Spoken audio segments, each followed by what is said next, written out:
Good afternoon, February 11th, 2026, Inland Fisheries and Wildlife Committee. Here for work session, two items on the agenda, LD 76 and LD 2054. First item is LD 76. Do we have our analyst? Want to do introduction first? Sure, I'm sorry. I just got done chairing SLG and I forgot about that. So yes, let's do introductions first and start on this side, Representative. Representative Brian Reynolds, from the Halton Band of Malice Indians. Good afternoon. I'm Representative Steve Wood. I represent District 92, Green and Spass. Good afternoon.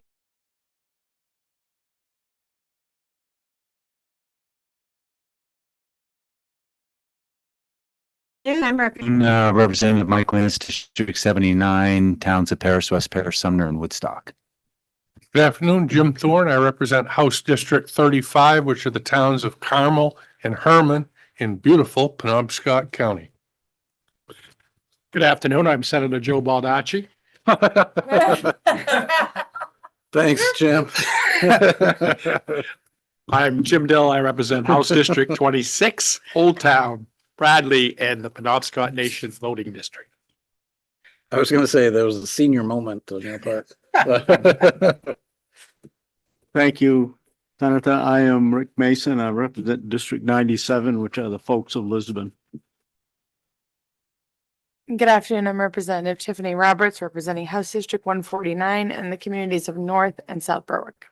Hi, I'm Joseph Baldacci. I represent Senate District 9, which is the city of Bangor, the hometown of Paul Bunyan, and the town of Herman. So now we go to LD 76. Want to start us off? Sure. LD 76 is an act to allow use of the Fish Hatchery Maintenance Fund to compensate hatchery staff when certain operational needs require overtime. This was one of the committee's carryover bills, and you received permission to. Yep. Okay, Representative Roberts. Am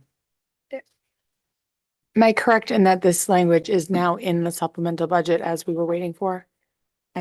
Yes, that is my understanding. Can I make a motion? Go right ahead. I move ought not to pass. Okay, is there discussion? Yep. Yeah.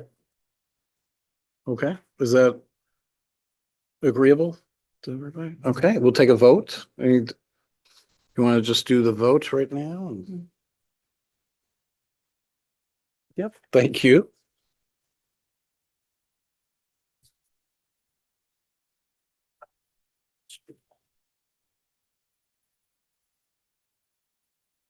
Representative Thorne, thank you for bringing this item forward and to make sure this got into the budget. The motion was ought not to pass. Yes, And who was the second? Representative Mason. Representative Mason. Thank you. Representative Lance. Yes. Representative Lance voting yes. Representative Thorne. Yay. Representative Thorne voting yay. Representative Dill. Yes. Representative Dill voting yes. Representative Mason. Yes. Representative Mason voting yes. Representative Roberts. Yes. Representative Roberts voting yes. Senator Baldacci. Yes. Senator Baldacci voting yes. Senator Guerin. Yes. Senator Guerin voting yes. Representative Briggio. Yes. Representative Briggio voting yes. Representative Wood. Yes. Representative Wood voting yes. And Representative Reynolds. Yes. Representative Reynolds voting yes. It's a unanimous of all present. Okay, thank you very much. The next item is LD 2054, an act to clarify the laws regarding moose hunting permits for hunting outfitters. Yeah, sure.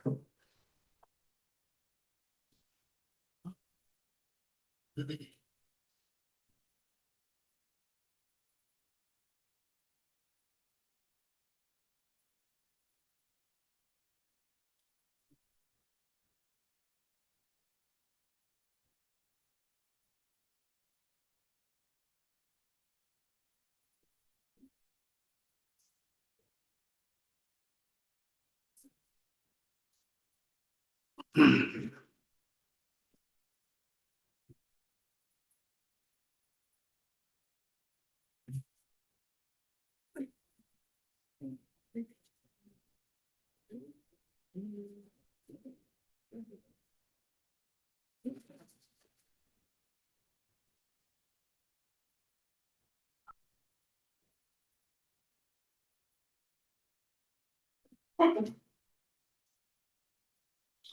lot of paper.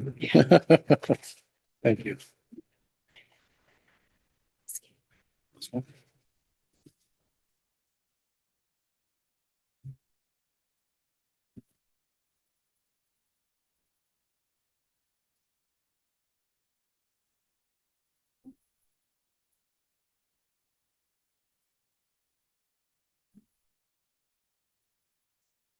Yep, Representative Wood.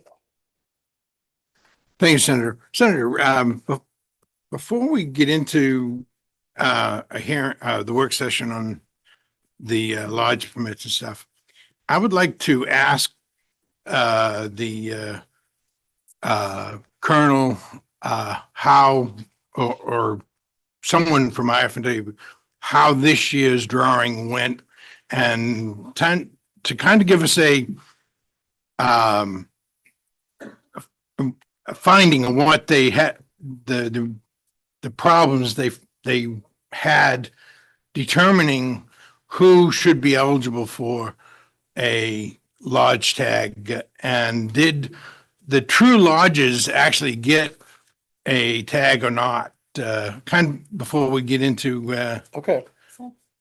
Yeah, Representative Roberts. Thank you. Can we have the analyst just kind of go through what's in front of us right now first and then, Well, So that- why since don't, not all folks were here? okay. Representative Wood, before we will bring him up and we will get that answered. Okay, but I have to defer to my host co-chair that to finish, let's do this procedure first, as we typically do, and then we will have the colonel come up and answer your questions before we do any voting. And there may be other people that need to come up as well, so we'll deal with that then. But let's go through the analysis at least so that we have that and Sure. anybody's questions on it first. So again, this is LD 2054, an act to clarify the laws regarding moose hunting permits for hunting outfitters. This is a department bill sponsored by Representative Mason. The public hearing was held on January 21st, 2026. And as drafted, this bill makes changes to Title 12, Section 11,154, subsection 14, which is permits for hunting lodges. The bill prohibits a hunting outfitter from deferring a moose hunting permit due to significant medical illness or due to a single household holding multiple permits. The bill also clarifies that a recipient of a moose permit from a hunting outfitter may not sell a sub-permittee or an alternate sub-permittee designation.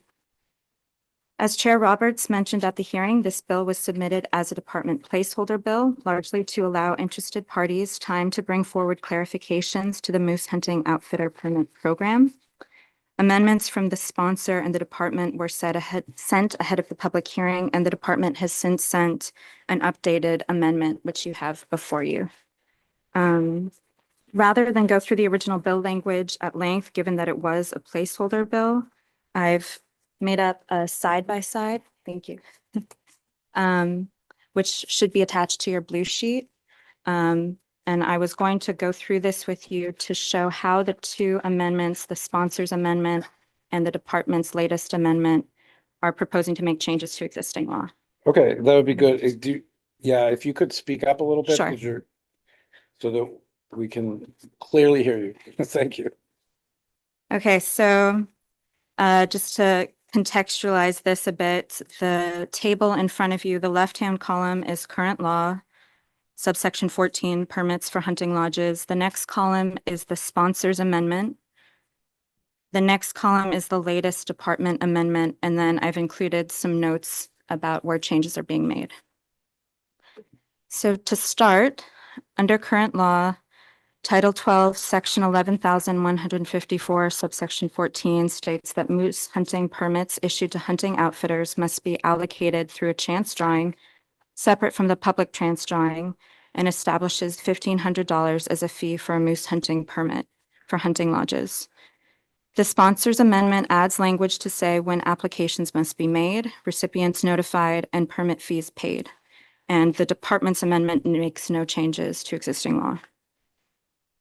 Paragraph A under subsection 14 defines hunting outfitter. The sponsor's amendment retains this definition and adds language to say that the department shall make final determinations about whether an applicant qualifies as a hunting outfitter or not. And the department's amendment also retains the definition and adds language to say that applicants whose sporting camp is physically located in a wildlife management district that has moose hunting permits allocated will be given preference in the lottery. Yes.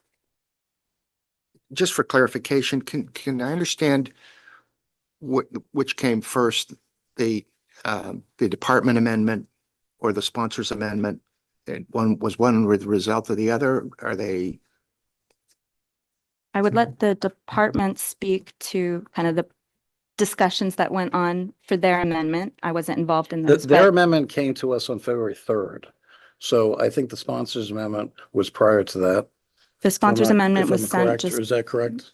Yeah, Yeah. the sponsor's amendment was sent ahead of the public hearing. The department also submitted an amendment at that time, but they since, as Senator Baldacci said, have submitted a new amendment. So this is the updated amendment from the department that was sent on February 3rd. So is it safe to say that the department amendment flowed from conversations and Well, I think we'll have to, I don't think there's been any consensus developed. all right, so Yeah, so one there- didn't flow from the other? not directly, not from like I mean, we may find out differently, but I'm not aware that the parties came to a consensus, like it's an evolution. Okay. I think these are competing ideas. So under paragraph B, current law establishes guidelines around the sale and transfer of moose hunting permits. For example, the sale or transfer must be part of a package deal, and the hunting outfitter must notify the department of the identity of the person receiving the permit. The sponsor's amendment adds language under paragraph B to say that the sale or transfer shall be part of a package deal that includes the food and lodging provided by the hunting outfitter, which is current law, or, and this is what's new, its authorized agent or designee, and the sponsor's amendment goes on to define authorized agent or designee as a person or entity contractually authorized in writing by the hunting outfitter and disclosed to the department. The sponsor's amendment also adds language to say that not only must the hunting outfitter notify the department of the identity of the person receiving the permit, which is current law, but also the hunting outfitter must provide names of the permittee, subpermittee, and alternate subpermittee. The department's amendment makes no changes to this paragraph. Moving on to paragraph C. Paragraph C in current law states that a hunting outfitter may be allocated more than one permit. The sponsor's amendment makes no changes to this, and the department's amendment changes current law to say that a hunting outfitter may not be allocated more than one hunting outfitter moose permit annually, and that if the number of hunting outfitter moose permits exceeds the number of applications received, remaining permits will be reallocated to non-resident moose lottery applicants. Under paragraph D, current law establishes that a permit allocated under this subsection may only be used for the year, season, sex, and wildlife management district for which the permit is issued. The sponsor's amendment adds exception language to say that the commissioner shall allow a transfer in accordance with section 11,110, which is transfer of hunting areas or zones, and in accordance with subsection 17, moose permit deferment, significant medical illness. The department's amendment adds language to say that the permit may not be swapped with permits that are issued in a regular moose hunting lottery. And like the sponsor's amendment, the department's amendment allows for deferment in accordance with subsection 17 for significant medical illness and also subsection 12. So in cases where a person is in the armed forces. Moving on to paragraph E under current law. Paragraph E establishes that of all moose permits issued per year, permits allocated to hunting lodges may not exceed 10%. The sponsor's amendment makes no changes to this paragraph, and the department's amendment changes from 10% to 5%, the maximum percentage of available moose permits that may be allocated to hunting lodges. Paragraph F under current law establishes that a person may only hunt with a permit sold or transferred under the subsection if they are otherwise eligible to obtain and hunt with a permit under subsection 5. The sponsors amendment adds language to say that an individual under this subsection shall not be subject to a 3-year waiting period applicable to lottery permits, and the department's amendment makes no changes to this paragraph. Paragraph G establishes that if proceeds in any year from the auction authorized under subsection 11 are less than 107,000, proceeds from the sale of moose permits to hunting outfitters pursuant to this subsection must be used to fund youth conservation education programs as provided under subsection 11 up to 107,000. The remainder must be deposited in the Moose Research and Management Fund, and neither the sponsor's amendment nor the department's amendment make significant changes to this paragraph. And finally, the department's amendment included a final paragraph which adds language to say that a recipient of a moose permit may not sell a subpermittee or an alternate subpermittee designation. Okay. It's a lot there to digest. Questions for the analysts first? Okay, why don't we come back, obviously, and address Representative Wood's question and the Colonel, if you can come forward.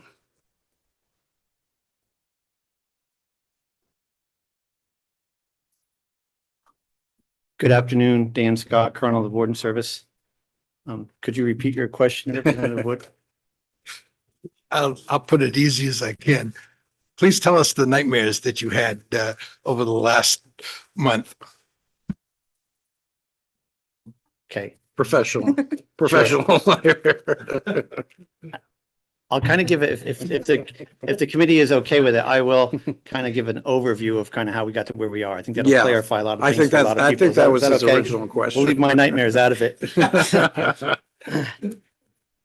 So the original bill around the moose permits for hunting lodges originated around 2013, and it was designed to boost the economy for hunting lodges in the northern Maine region that due to a very significant winters in 2007 and 2008 sustained large declines in the number of deer that were being seen in that area. And so incidentally, in the years after 2007 and 2008, there was a large decline in the number of deer hunters that were coming and visiting these lodges. So in 2013, the department was approached by the Sporting Camps Association, I believe, and asked to potentially issue specific moose permits to sporting camps so that they had a permit that they were guaranteed that they could then sell to a hunter to try to bring more people to their lodges in the northern Maine area that was affected by those winters.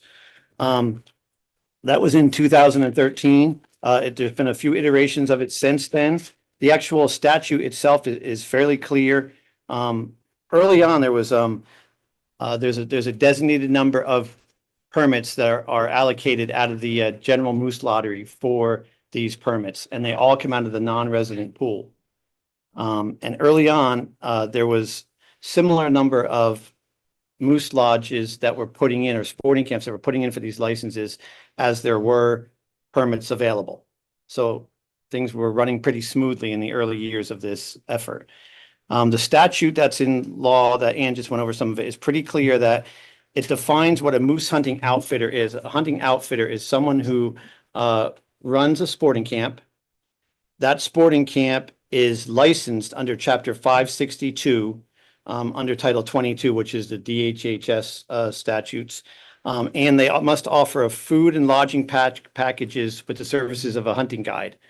So one of the challenges that we've faced around this whole process is that the lodges that are eligible for these permits are licensed by an agency that their primary function is not moose hunting, nor do they, I mean, we've worked with them a lot and their responsibility is health and safety. And I appreciate everything they've done with this process, but it's not really helpful on this one spoke that it speaks to moose hunting. So they're licensing lodges under health and safety reasons.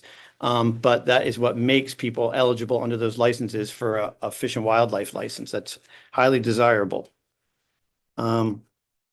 So as this program progressed through the teens, some of these lodges began trading these permits, selling them to each other or trading them to each other. And the market value for these permits began to increase so that, I mean, we have a lot of complaints. We've heard tell of different lodges selling these permits amongst each other. I've heard anywhere from $10,000 to $14,000. So if you have one of these permits and you're a lodge, just merely having it and selling it or transferring it to another lodge can be worth up to $14,000. So because of their high value, we now see an interest in a variety of businesses trying to be defined as a sporting camp and be eligible for one of these lodges under the DHS licensing system. And these are businesses that have no affiliation with hunting or with, especially not with moose hunting. And so there's a renewed interest in trying to be licensed and classified as a sporting camp, just so you can get your hand on one of these licenses. So now there's an incentive to be licensed as a sporting camp, and we're seeing an increase in these licenses being issued by DHS. Hence, there are numerous businesses who have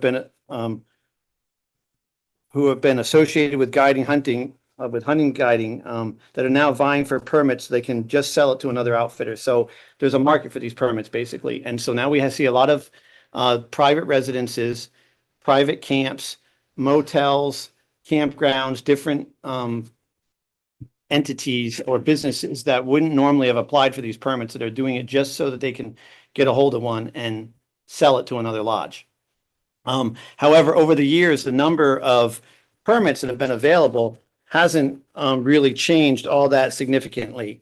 Typically it's been in the 60s, 70s, or 80s, the number of permits that we've actually were able to issue. So as the number of, in the early days, the number of lodges applying for these permits was somewhat equal to the number of permits available. Now, since you have things like motels jumping on board, guides with private residences jumping on board, private sporting camps that really don't offer any services to the public jumping on board. Now there's more people who are applying for these permits than there are sporting permits available. So there's people being excluded, which is the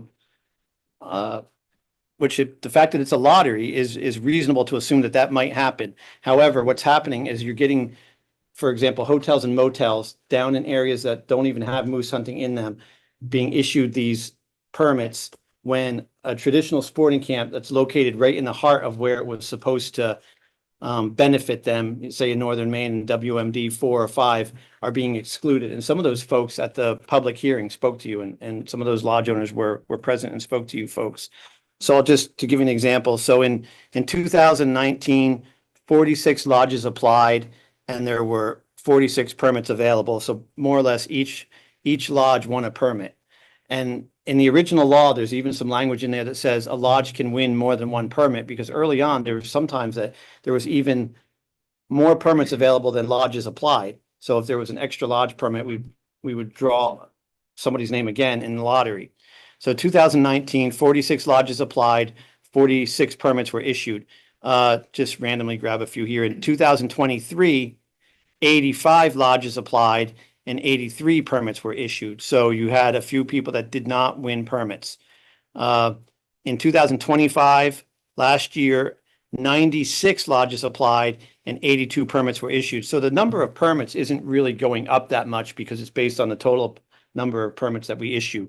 But the number of lodges has increased from 2019 from 46 up to 96 that have applied for these permits. So there's a renewed interest in people trying to obtain these permits.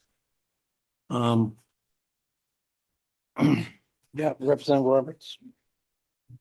Thank you, Mr. Chair. Thank you, Colonel. I have a question. I love seeing the side by side. It's so helpful. Because I feel like you just went through right now, like one of the primary. That is, yes, that's one of the primary issues here. challenges for sure. So if I look at like both amendments versus the current law, where it's in theory defined already, but hearing that it's not adequate, does either of these two amendments, yes or no, or if not, what would give clarity and process to determining who is eligible for a tag? Which section are you looking at? Just because I didn't have that. A, that we're on the analysis for paragraph A. It's the second block. Starts for the purposes of this subsection, hunting outfitter.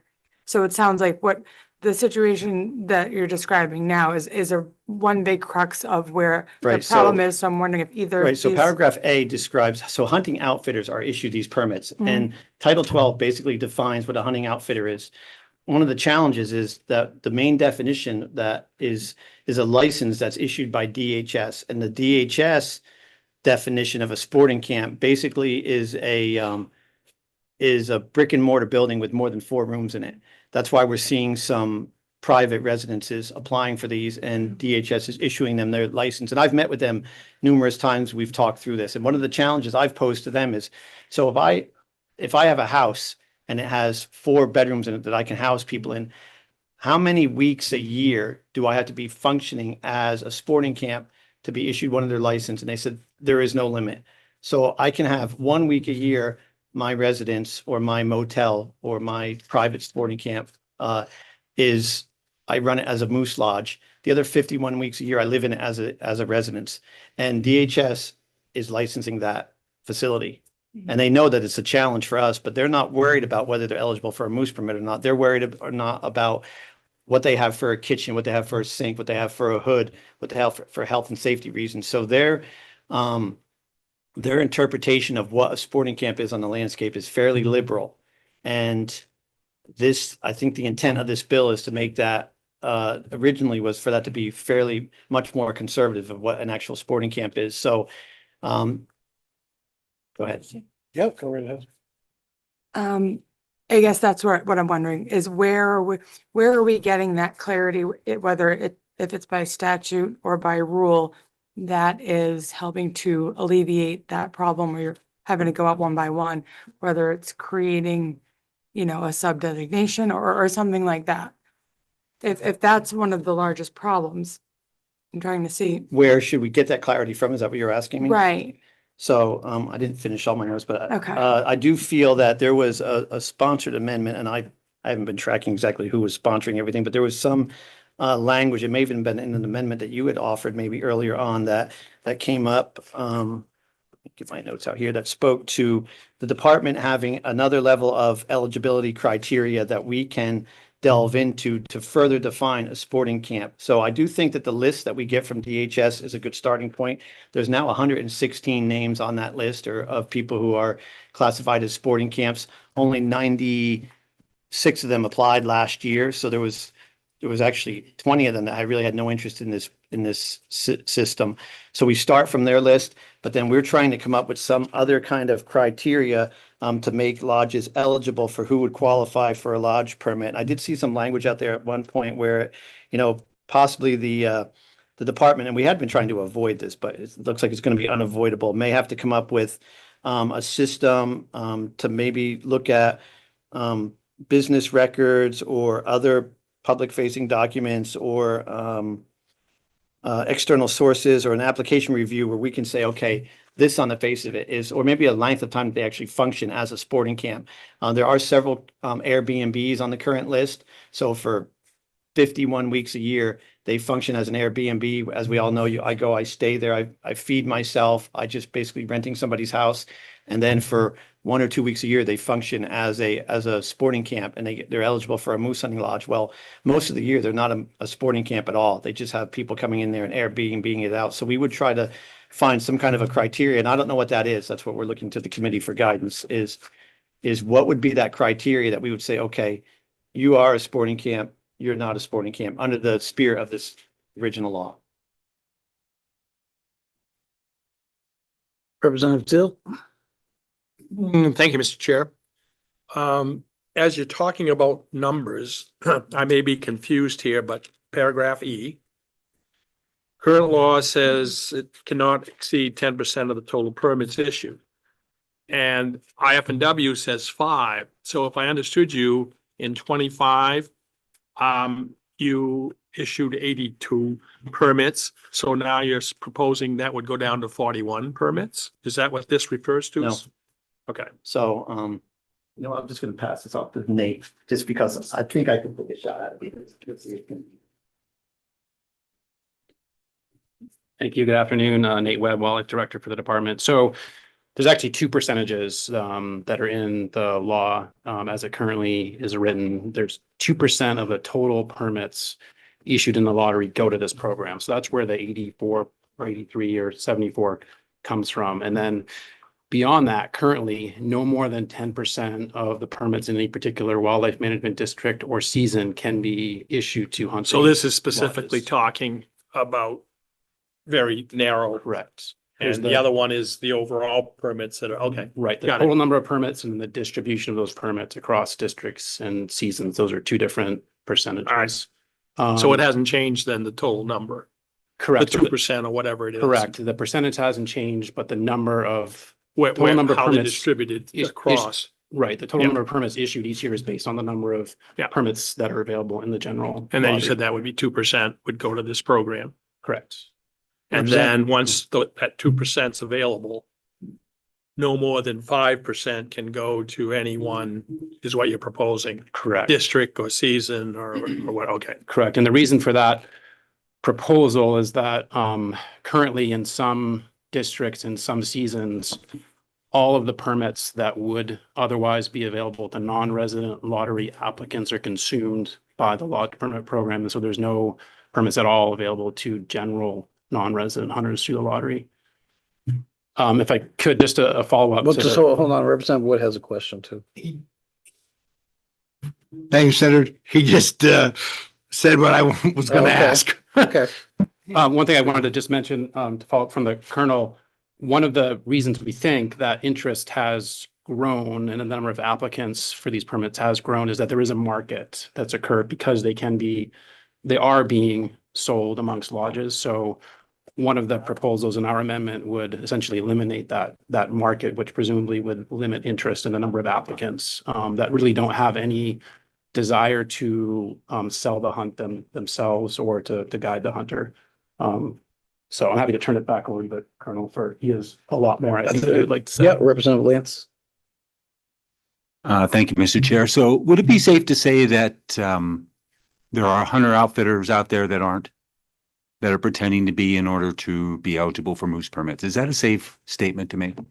I think it's safe to say that there are businesses or individuals that are meeting the current criteria as outlined in the law that otherwise do not function as a traditional sporting camp in the way that probably many of us would think of a traditional sporting camp. I think that, again, the Colonel has looked into that quite a lot and has some good information on various examples of businesses that for the rest of the year really aren't providing guiding services or catering to hunters. Yep, go right ahead, Representative. Would it also be safe to say that so to be eligible to receive a moose permit is really just being treated as a kind of currency that can be, once it's attained, that can be passed on to somebody else? Is that what some entities might be doing out there? I think that's accurate.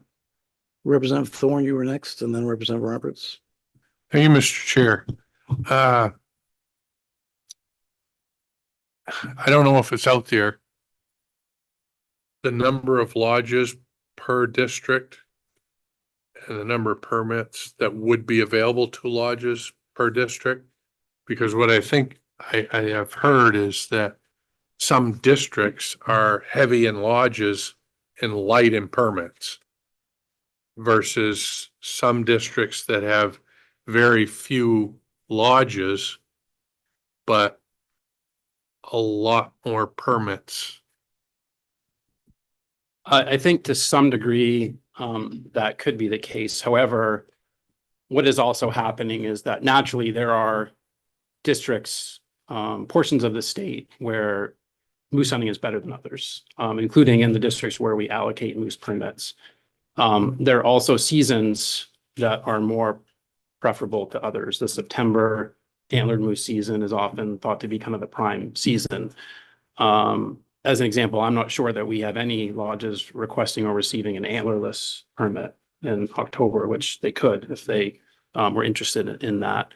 So some of what is going on is that there are applicants for permits in districts and in seasons that do not correspond to where their lodge is located, because the hunting opportunity to guide a hunter successfully for you know, a large bull, for example, and to sell that hunt for a higher cost is better in some districts than in others. So where permits are issued is not necessarily where a particular lodge is located.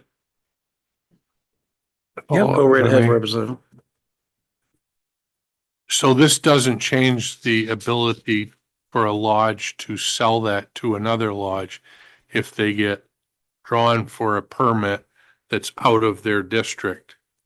Our amendment would do that. Okay. It would prohibit one lodge from selling a permit to another lodge. And again, the intent there is to eliminate that market that is driving, at least partially responsible, we believe, for driving an increase in the number of applicants. That is resulting in some cases, traditional sporting camps in core moose range not receiving a permit in some years. So you're saying if you're a lodge and you get a permit, you can't swap it So or sell it. swap and sale are two different things. Can swap, can't sell. I think what our amendment, I believe, does is prohibits swapping with the general lottery, but I believe it would allow swapping in between lodges. So if two lodges that were in different districts received permits and they wanted to swap with each other, they could do so, but they could not swap with a general permit that was awarded through the general lottery to a regular hunter. Can I ask I need to ask a question. What is the public policy reason why we want to prohibit it? Why we want to not allow this kind of market to take place? What is our interest as a state in Yeah. doing that? It's a great question. So there is a long history in North America with sort of the issues surrounding marketing of wildlife. And, you know, originally, you know, this is a maybe bit more of a history lesson that the committee would like, but originally markets for wildlife is one of the reasons that we saw such dramatic declines of many species back in the 1800s, early 1900s in particular. So there was really an effort across the continent, not just in the United States, to eliminate most markets, commercial markets in wildlife. And we see that reflected in the policies and laws and rules surrounding wildlife management across the country today, with a few exceptions. And really what most states, including Maine, traditionally has tried to achieve is fair and equitable distribution of hunting opportunity.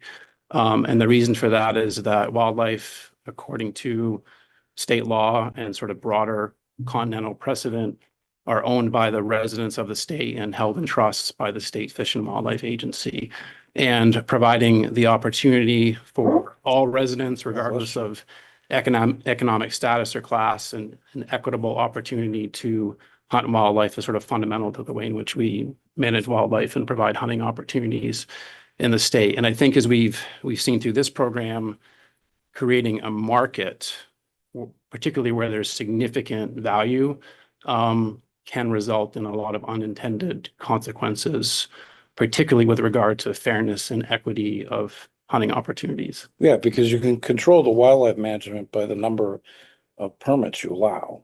So it's really the issue of the distribution. It's fair and equitable distribution. Right. Yes. What that would do would be the Baldacci bed and breakfast in Bangor. They couldn't apply and then turn around and sell it to the Dill outfitter up in Fort Kent. Okay. That's what they're trying to prevent. Right. It's- I understand. It's very important to us, you know, as stewards of Maine's wildlife, and also, you know, feeling a level of responsibility to the hunters in the state to ensure that every Maine resident and non-residents for that matter have an opportunity and a fair and equitable opportunity to pursue, whether it's moose or other species, and that those opportunities don't go preferentially to those that can afford to pay more. Okay, Representative Roberts and then Representative Mason, I believe.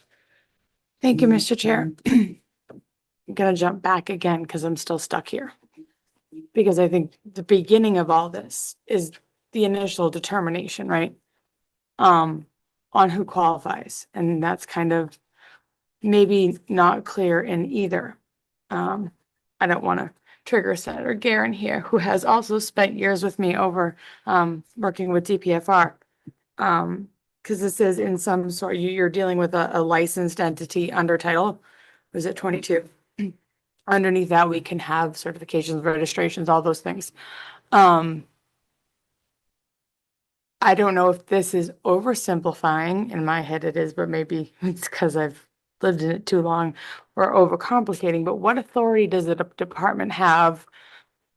Because I'm sure it's different than DPFR, to say, create a registration, right? Which would be a subcategory of businesses licensed under, as sporting camps under Title 22, a registration. I don't know if you could do it by rule. I don't know how your statute's governed. And come up with criteria with which businesses would have to apply and submit whatever, rather than just kind of going around or, looking at business records or anything. I don't know. Senator Gaines looking at me like, don't do it. I'm not going to say another license. We've been through contractor licensing together. So, does that make sense? Or do I need to? Yeah, no, I think I understand Okay. the question. I think the current statutory language is pretty clear, as the Colonel mentioned. The criteria are pretty straightforward currently. I think our preference is that if those criteria were to be changed, that happened in statute rather than in department rulemaking, because that gets very difficult for us to try to, parse out who might be eligible and who might not be. That's really a social issue that we feel like is best left to the legislature to determine who is eligible. I think what you're suggesting is possible. Right. So it is in statute here that provides package deals that include food, but when someone applies for a moose tag, they're not putting any of that information on there, are they? As far as what's in statute? So in statute's not helping right now, Right. right? I'll suggest that the Colonel come up to Okay. answer that question. Good afternoon, Colonel Scott. No, you're correct. There's nothing that has to be, so to speak, proven there, has ever been asked in the past. So this year, we actually went around to a number of lodges after the application period came in, and we spoke with them. Our staff went and spoke to a number of people and said, can you show us your food, lodging, and your services of a guide? The challenging part is there's maybe 5,000 guides in the state of Maine, and basically they're all subcontract businesses. So the words in that statute that are challenging is provided these services of a guide. So I maybe have never provided the services of a guide in the past. I maybe didn't do it yesterday, but if you ask me today, could I do that? I could go to the MPGA website and come up with a guide to provide services immediately. So there's the word provide services of a guide isn't defined enough, because you can meet that criteria in a minute. But we did find several people who we spoke to that said, well, the people stay in the cabin I have out back, and no, I really don't feed them. And probably if I wasn't coordinating with another outfitter, I wouldn't be able to fulfill the expectations of this hunt. And we've pulled 3 or 4 applications this year because of answers like that. Okay, so just one, sorry, Mr. Chair. Just to follow up, so what's in statute here as a definition with the package and the food and the, lodging, that is in no way currently tied to the procedure that someone applies for a moose tag? This year was because we visited several people we had complaints on and asked them to show. I mean, on the application, rather No. than being They- like all they have to do on the reactive. application, if they win a permit, is tell us who their guide is, who the hunter is, and who the guide is. They have to list the guide down. Yeah, but it's difficult for us to show whether they're providing food or packages of a guide. And there's no Right. law that says you have to have that on your Facebook page or on Yeah, your. okay, Yeah, but how do we show that beyond a reasonable doubt? The burden of proof is always on the state beyond a reasonable doubt that somebody's not doing that. So you could say, I'm not going to answer any questions. You prove your case to me. How do I show that somebody did or didn't provide a package deal and provide the services of a guide? Now, I think I know what the spirit of the law is there, but it's unenforceable in certain circumstances, really. what are your thoughts on a registration? Can you explain that a little bit further? So a registration would be yeah, anyone licensed under Title 22 who intends on, I don't want to do this right on mic like but basically who intends on applying for a lodge permit would have to register with the department ahead of time, providing information that would verify these criteria set in statute, however that may be, whether it's their website or their, their an invoice, their pricing or Sure. whatever that shows that, and submit that either with or in order to submit an application for a lodge permit. It seems like there's a structure Right, so missing I here that's causing more reactive Right. work rather than proactive For sure. work. So I think that that's kind of what we're looking for the committee to come up with is what would that criteria would be that would make them meet the registration uh minimums. And some people have brought up, because this is supposed to be an experience, a moose hunting experience, and we don't want folks who've never guided moose hunters or had nothing to do with moose hunting. The Baldacci Airbnb, I think, as Representative Dill said, they're just getting into it now because there's a value behind it. And one thing I'll add about that, just when we're discussing that, so by you deciding to apply for this when you never would have otherwise, and there's still limited number of permits, that's taking away somebody's opportunity who is in that zone, who legitimately has a sporting camp and guides moose hunters. So we found that as more people who really had no interest in this prior to 4 or 5 years ago have applied now, it's taking away from the opportunity from a legitimate business that the original law was intended to benefit. So if we could come up with some criteria, I mean, some folks that even brought up, we had heard from some of our interested parties, maybe it's show proof of having guided moose hunters the last 3 of 5 years, or show that you've been involved with the industry, or that you're a sporting lodge that's open, I don't know, 3 months in a day, 6 months in a day. But I think we want this horseshoe to come up with that criteria. We can call it a certification, or it can just be a series of questions on the application that, did you meet A, B, C, D, E, and F? Yes, they did. Okay. You've met you call it a certification, but it's just basically evidence that you meet some kind of criteria beyond what DHHS is licensing. Okay, that I understand now. I don't see that any of these are doing that though, correct? Correct. Okay. Representative Mason, you had your hand up, and then Representative Wood. Yeah. Thank you, Senator. Thank you, Colonel, for being here. I think you may have answered it in the exchange with Representative Roberts, but you said that, I believe that you denied 3 or 4 applicants because they weren't outfitters. Was that the total, like 3 or 4? It's been quite an education. We've been working closely with DHS. We denied one application because the person was absolutely clearly using their residence as a lodge, and we actually went there and tried to, interact with the lodge as you would think you could, and we were told by the person living there, "You're not coming into my lodge. This is my house." So we pulled their license. They called the DHS, and they reissued it to them. So, because again, they very liberally interpret the definition as, if you have a brick and mortar building with 4 walls and a sink in it, they're going to license it as a sporting lodge. We did find several other instances where the same building, which was a legitimate lodge, had 2 licenses issued to it. One, the owner's license, and then the person who has leased that building from them in the past.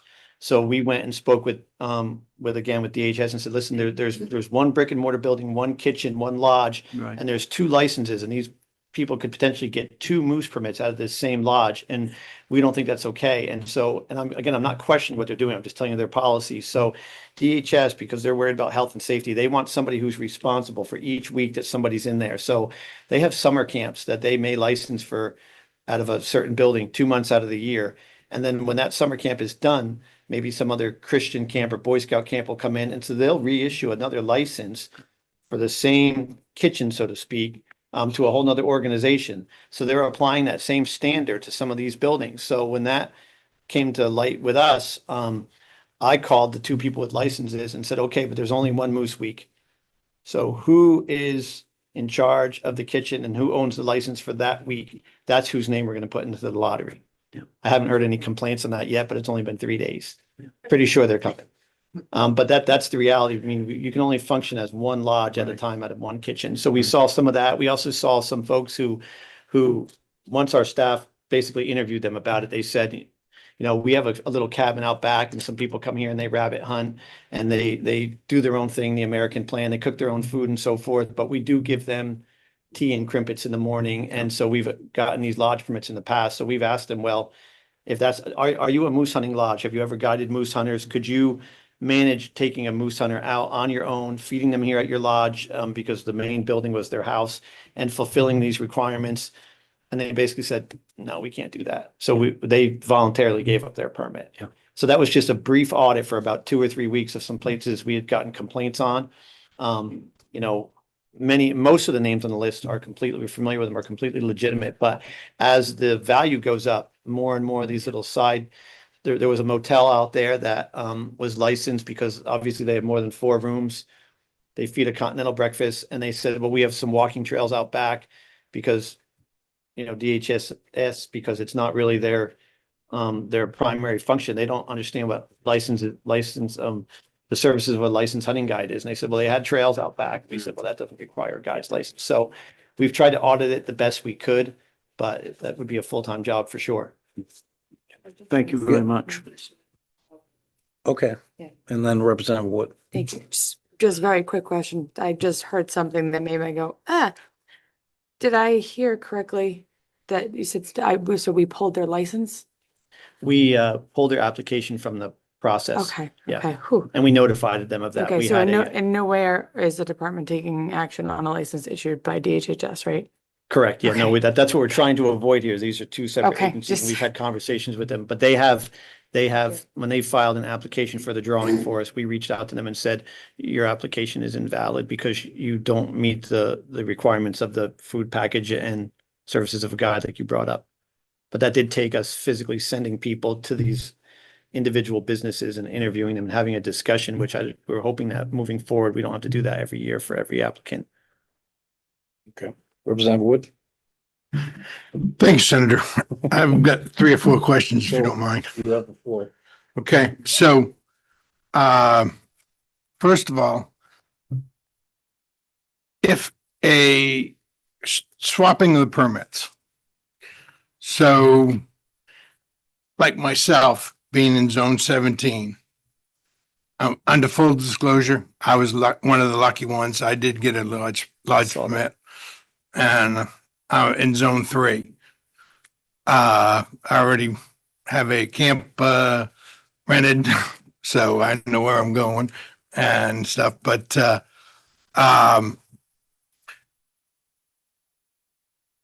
I would love, if we get a zone 17 September hunt, I would love to be able to swap in the general lottery for a September zone 17 moose hunt. That would bring that would save me $2,500. I wouldn't have to rent that camp up in zone 3. So I'm totally against not being able to swap in the general fund, because maybe we need to refine it so that you can only swap to bring it back to your zone that your camp is in or your lodge is in or something like that. But also So just, another, can I respond to that Sure. real quickly? So I know I appreciate what you're saying. We've had a lot of discussions around this. We're really trying to keep the 2 processes separate. So by policy, really, we're allowing the swaps between 2 lodges. If Representative Mason has a lodge and he has a lodge permit, and Representative Thorne has a lodge and he has a lodge permit, and 2 of them want to swap with each other, we're allowing that because that's the same pool of permits. We fear that once you start to allow, you know, myself, if I'm a hunter from Connecticut who has or a hunter from Maine that has one of these permits, and I'm allowed to swap with the lodge permits. Again, once a lodge, because the lodge is able to sell these to a hunter and they have a high market value, the more permits that a lodge can get and handle, they're worth more money. So there would be an incentive for me as a resident of Hamden to put all my children in and my wife and my sister to get moose permits, knowing that, again, that they may never have any intent of going hunting. But if I get one of these, there's a market with these lodges that I can say, hey, I have a coveted WMD 5 permit. How much is it worth for you to swap it? And that value, when it's being traded amongst these lodges, is going up and up and up. So we're trying to keep those two systems separate. So like Dr. Webb said, is that we try to keep the incentive to get a moose permit is so you can go on a moose hunt, not so you can turn it and sell it. But I do understand what you're saying as a lodge holder.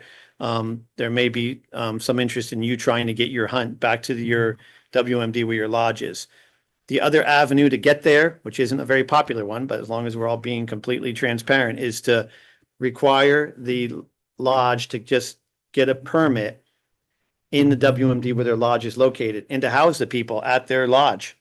That doesn't usually go over very well when I bring that up. But there's some people that will argue that was the original intent of that law, even possibly was that But it wasn't. you house people. You were there, so you know better than I do, represent it for sure. So, okay,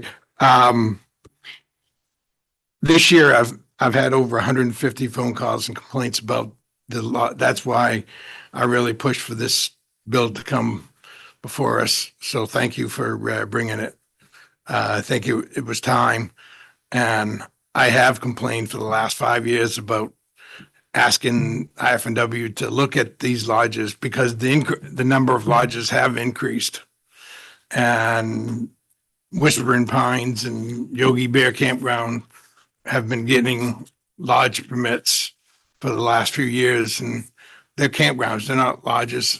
I think that we really need to define what is a sporting camp. That's key to this whole bill, is define what is a true sporting camp. So what's your opinion on Yeah, no, that? so I appreciate that. And just so I hadn't even finished my dissertation when Dr. Webb came up, but I'll just add, so full disclosure, we, just like you just heard Representative Wood say, there was a lot of chatter about this whole process and a lot of complaints about how it was being managed and how tags were being traded and swapped and deferred and so forth. So this came to our attention about 2 years ago. And some of these processes had been in place for about 10 years or so, and the department had really never reacted to them. So in order to be completely transparent, rather than us just taking action as a warden service or as law enforcement and saying, we're going to go up and we're going to stop this, we're going to shut down people's moose hunts, we're going to shut down some of these guiding services on the first day of the moose season. We didn't want to do that because we know that there's a lot of people that are just out there going on their moose hunts, purchasing their permits. So we reached out to a number of the interested parties and our partners in this and told them, we're going to look into this much more closely, well beyond me. We reached out to some of the prosecutors and asked for their interpretation of the law. And then we were going to maybe further restrict or interpret the law to make it very clear to the lodges of what they could and couldn't do. So that was over a year ago. We spoke with the prosecutor from Aroostook County, and he was very clear with me and said, listen, I think that if A, B, and C is what's occurring, those are all illegal activities. So we came back then, and as the law enforcement branch of the department, I drafted a letter, which I think each of you probably received, which really very specifically interpreted this law from our point of view of what we feel the law says and what the prosecutors agreed with us on. And this is how we would be enforcing it and moving forward and answering questions about it. And we told all the lodges this well in advance that this was coming, and there was a lot of chatter about it. We probably had 6 or 8 meetings with Maine Professional Guides, the Sporting Camps Association, and some individual lodges so that we didn't surprise anybody's individual business the year of. And it came full circle to this year where we said, okay, the letter's coming out. And I know people were expecting, because they were calling me saying, Colonel, when are you going to send your law interpretation out? Because we want to know what's going on before we apply. And so, early November this year, I sent that letter out. Some lodges remove themselves from the application. They said, now that I got that, I don't even want to apply anymore because this doesn't really apply to me, this process. Other ones called up and said, hey, we appreciate the clarification now. We may not sell our tag in the future as we had in the past. And we got a lot of positive feedback from it. So as an agency, we've tried to be very transparent of what the challenges are, what the complaints are that we're hearing from both representatives and nonprofit organizations alike, and how the challenge was for us to kind of deal with it. And so we said, okay, we'll very openly and transparently deal with this. We'll send out some letters. We'll tell people what the expectation is. And if they don't like it, we can deal with it here at this committee. But so that's where we're at now, just trying to clarify some of these things. But we do feel that the trading and the bartering of these permits, which has driven their price up to a level that has now influenced the number of people that are putting in for these permits, is the primary challenge, for sure. Yeah, Representative Pritchard, you had your hand up next. I do, and my question wouldn't be for the Colonel, but I think what I would like to do is invite somebody from the industry up, just to get their Okay. take. Colonel, And thank you very I much. know- Sure, thank you, folks. I know Mr. Terrio's here from OMM Outfitters, in Eagle Okay. Lake. Would you like to come forward?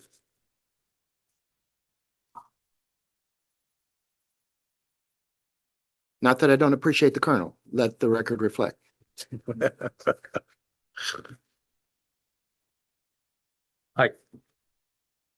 So So, just identify yourself for the record and. Yep, I'm Nathan Terrio. I own the Eagle Lake Inn as well as my hunting company, OMM Outfitters. I'm in Eagle Lake, Maine. so what I would ask you, Mr. Terrio, is listening to everything you've heard here so far today, and appreciating that we're all trying to get our head around what would be the appropriate way to define a true hunting lodge that legitimately is providing moose hunting services in particular. What would you, how would you guide us? No pun intended. So, I do want to give the department some props this year. I think they've done a good job vetting the program as is. And I think that we should look at the committee amendments. I believe it's section, I believe it's, well, I can tell you here. I have it in front of me, but I believe it's section A that talks about giving the department the final say in who would be eligible for this. And they can use public information such as websites and Facebook. And, as they are this year, and this program does generate a very good fiscal note to handle administrative costs. So I think, burdening this program with further regulation isn't necessary, and defining might be something for a later date that could, be conclusive, but it would take a significant amount of work. Follow up. Yes, go right ahead, Representative. So you did hear the department ask the committee for the committee to play the role of developing some guidelines that would distinguish between pseudo outfitters and real outfitters. Can you think of some things that distinguish you from a campground, or that we could write into our statutory guidance that would take some of the maybe unfair pressure off the administration? There again, I think that it's, pretty obvious when you go to somebody's website, and you can see that maybe they're a wedding venue, or, it's a private ownership, or, so I think that, creatively, and maybe it's, like I said, again, not maybe for this session, but for a more informative. I mean, there's a lot of aspects of this that they're looking for, from what I've gathered in my meetings with them, they're looking for clarification on, that the committee amendments have in front of them, that would be Representative Roberts' amendments that would clarify some of the language in there. As far as what they've done today in vetting these lodges, I think the Colonel has said that they took quite a bit of people out of it, and with the memo, some self-vetted themselves as well. Did you have any other questions, Representative? Representative Wood, you had your, and then Senator Garrett. Actually, I'd like to bring up two individuals. I'd like to bring up James Cody and Jason, right? Okay, before we get to that, I think that Senator Garen had a question. Thank you. Yep. Thanks for coming down. You probably heard the discussion about us possibly having some certificate qualifications that would lead to a certificate. What do you think of that idea? You mean like a registration kind of thing or something like that? Yes, I believe it was the colonel said that it wouldn't be a license, Right. lower level than that. Yeah. But a Yeah. certificate saying this is what a lodge is. Yeah. And your question was again, what my thoughts would be or what that would say? I mean, there's a few things that they could. I think if they had like a form or something they would have to fill out. I mean, I think if they could, I think they just need to prove that they're, a facility that would be designed and capable of providing, hunting services or, to qualify. And, I guess, they'd have to list it on their website as saying that they do offer hunting packages. I mean, I think that, it's pretty easy to go and see who would qualify and who wouldn't now, but is that kind of what you're saying? So if we came up with the parameters of what we thought a lodge was that would qualify, that we wanted to qualify, would you support the idea of having lodges having to apply for that certificate? What would be the parameters To be determined. to be determined? They, Yeah, I mean, I'd probably, would want to put a little thought into it, and that's why I said it's, I think the department's done a great job. Now, we actually had a bill 1737 that we're going to be working at more to have a better definition of a sporting camp or an outfitting facility. We plan to do that. It's a more of a broader topic, I would say, but yeah, I'd like to and be a that's part the of bill that. that's coming this year? We already had it. We're going to be revisiting it in the future. Okay, thank you. Okay, any other questions of this gentleman before we Representative Mason or Representative Lance? Thank you, Senator. Thank you for being here. Do you know what it costs for a DHHS license to have a lodge? I don't know the exact amount, Hundreds, just a guess. couple hundred probably. I don't know. Yes. Two. Okay. Yeah, my bookkeeper takes care of that. Second, Representative Lance was next and then Representative Roberts. Thank you, Mr. Chair. Yes. Nate, thank you for coming down again. You have 3 lodges, correct? We have the Eagle Lake Sporting Camps and the Eagle Lake Inn. 2. 2. Okay.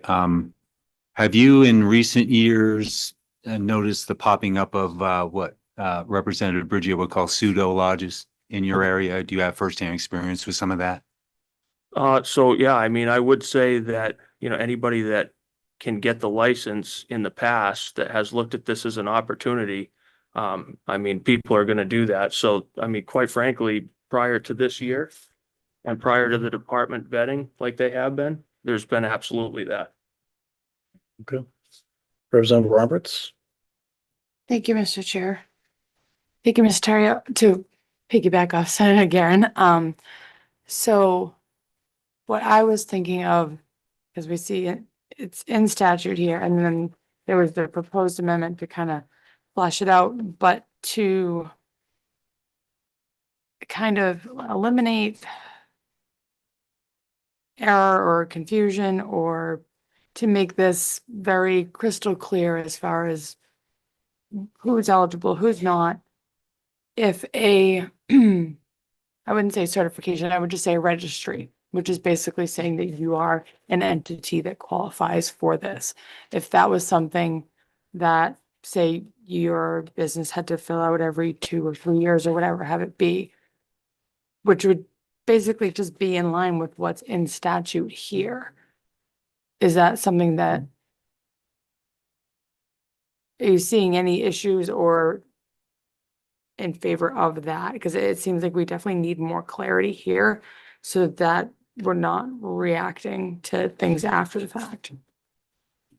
Yeah, I think that, you know, there could be a couple ways to go about that. I think that's a smart idea. You know, I think the memo that the colonel sent out, like he said, there was people that self-vetted themselves. And then, you know, the research that they did, I think is gonna kind of be a message to people that do try to get involved in this program, that it's, you know, not just gonna be easy.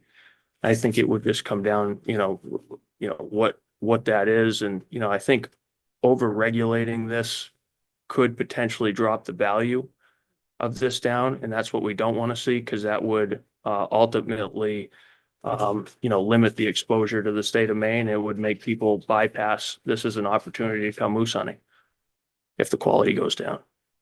Yep. Yeah, thank you. So just to clarify, I know that we know that registries and licenses and whatnot are a form of regulation per se. But I see this program is also that, because you have to have something to qualify. And it seems like right now, the regulation that you have to qualify is extremely broad, therefore letting others in. So although the word regulation is kind of like a word, you know, we want to cut the red tape with scissors here, but if it means adding clarity to the process.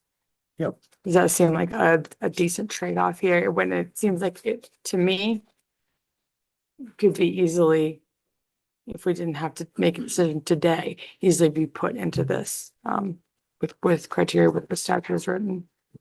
So Okay. I didn't want to say the R word and scare everybody. Mhm. Does that make sense? Mhm. Okay. Okay, Representative Wood, yes, go ahead.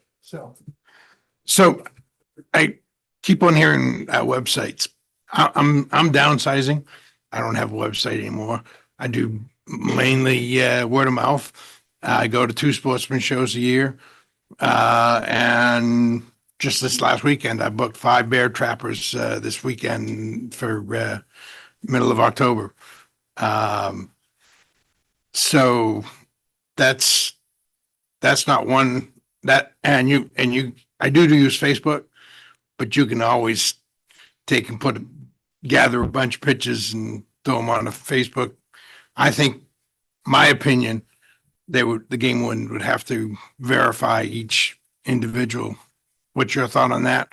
And the price of Verify your each license? individual for what? Verify that they are actual lodge. Oh, That's my opinion on that. Okay. And it's $247 for your DHS license. okay, Yeah, I think, can I speak to that? yeah, Yeah, so, yeah, that's a good point. You know, not everybody does have a website.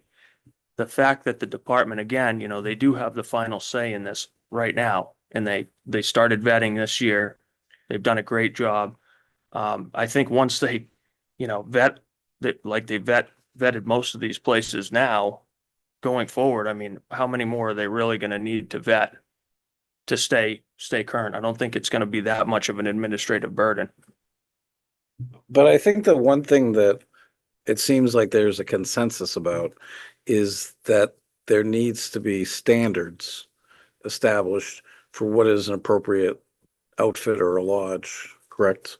I mean, that's something that you agree that there should be standards, like you're talking about the vetting, correct? Mhm. And I think that's what the department's looking for. I guess the issue is how are we going to define that? But that is something I think that we have consensus on, that issue. The one thing we don't have consensus on is the issue about the trading of the licenses. Why don't you tell us what your thoughts are about that issue? Yeah, so I think, once you have a consensus on the first part of that, identifying the lodge, I think that it needs to be a very free market, and lodges need the ability to be able to align themselves with who is going to perform at the highest level, that is going to produce the best quality experience for the people that are coming here. And whatever's necessary to do that, I think needs to be allowed. Okay.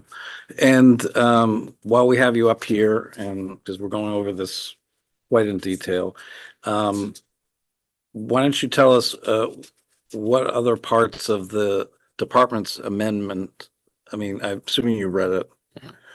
Why don't you give us the highlights of what other parts of the amendment you have problems with or objections to, just so we can understand your side of it, and then we'll talk to the department and.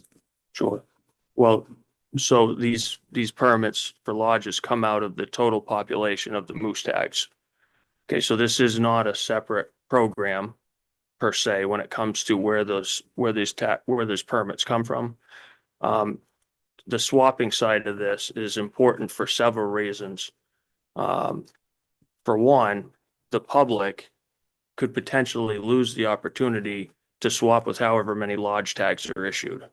Okay, so somebody that wins a lottery, whether it be a resident or non-resident, could potentially this year with 74 tags, they could lose the ability to find a swap within those 74 tags. Secondly, typically when a lodge gets a tag, it's not necessarily going to be conducive to another lodge, and them swapping is going to be very rare. Swapping gives the ability for them to put themselves or their clients in the best position to be successful and have a good experience. So swapping essentially is a very important part of this program. The idea that this could limit people applying for this thing in areas that they shouldn't be, I mean, I guess there could be an argument there, but I think that the way the department's done it this year, again, with the vetting, has corrected a lot of that action. Deferment of tags, I think, is important because number one, they do it with the lottery.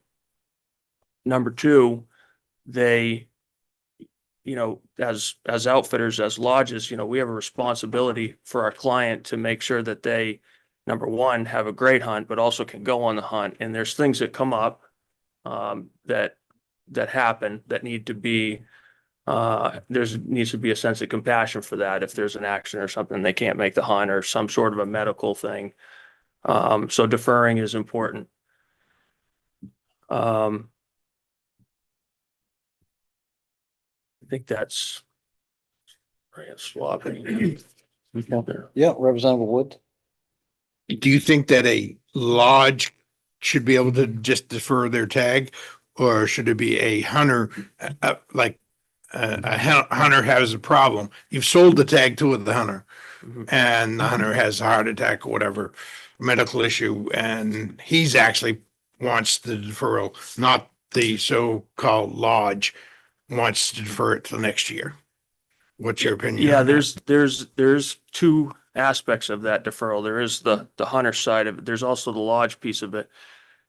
In the case where, say, a lodge can prove that the hunter purchased this tag, prior to the drawing, the lottery. A lot of these guys that purchase these tags also apply into the lottery. If by chance they've booked this hunt with you a year in advance, and now they draw this thing, and they've paid a lot of money for this tag, yet they would pay much less because they already have the tag because they've won it. They're going to come back to the lodge and say, I want my money back for the difference. The difference between, the price where if you come to me with your own tag versus if I am providing the tag. I think the lodge should have an opportunity if they can't sell it, and being that it's short notice because the lottery is mid-June, you only have a short window to try to sell a high value tag. They should have the opportunity to defer that tag to the next year. So there's two types of deferrals that should be considered there. Okay. Oh, Representative Mason, I'm sorry. Thank you, Senator. Could we have another guest up?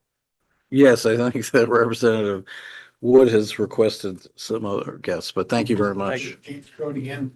Have Jason go first. Once you spoke, come up. Yeah. Save a little time. Yeah. Why don't you both identify yourself first? Jason House, I'm owner of Mechanimac Camps and the vice president of Maine Sporting Camp Association. And Okay. depending on what representative would ask me, I have to speak for myself over the association.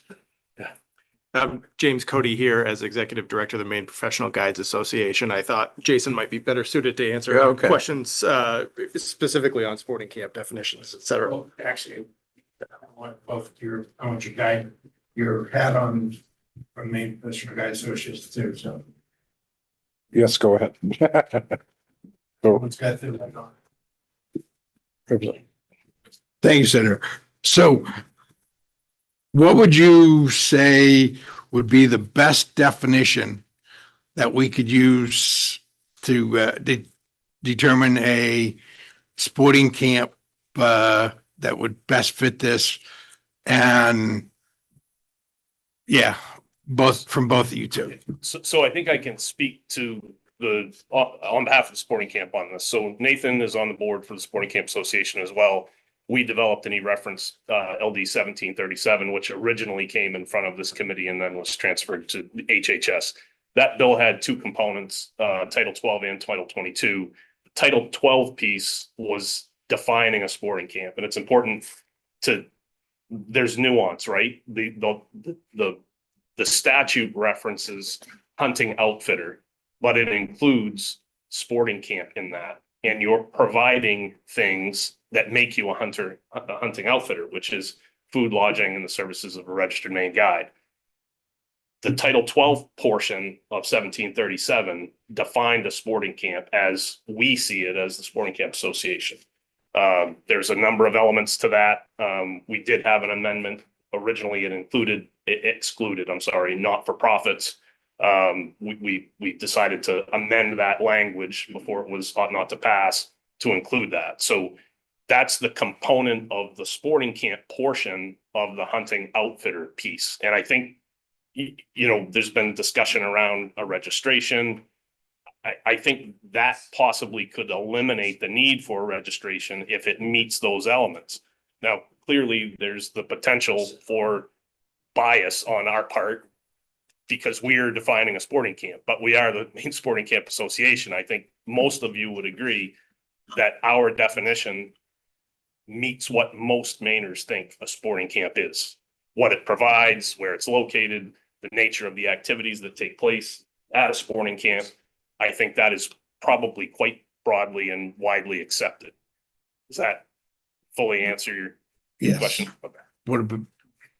Yeah, I would certainly agree with Jason that if we are going to create or implement some definition inside of this piece of the statute, that we would defer to the Sporting Camp Association on what that definition is. I've seen it. It looks pretty good. I'm sure, it can be shared again with all of you.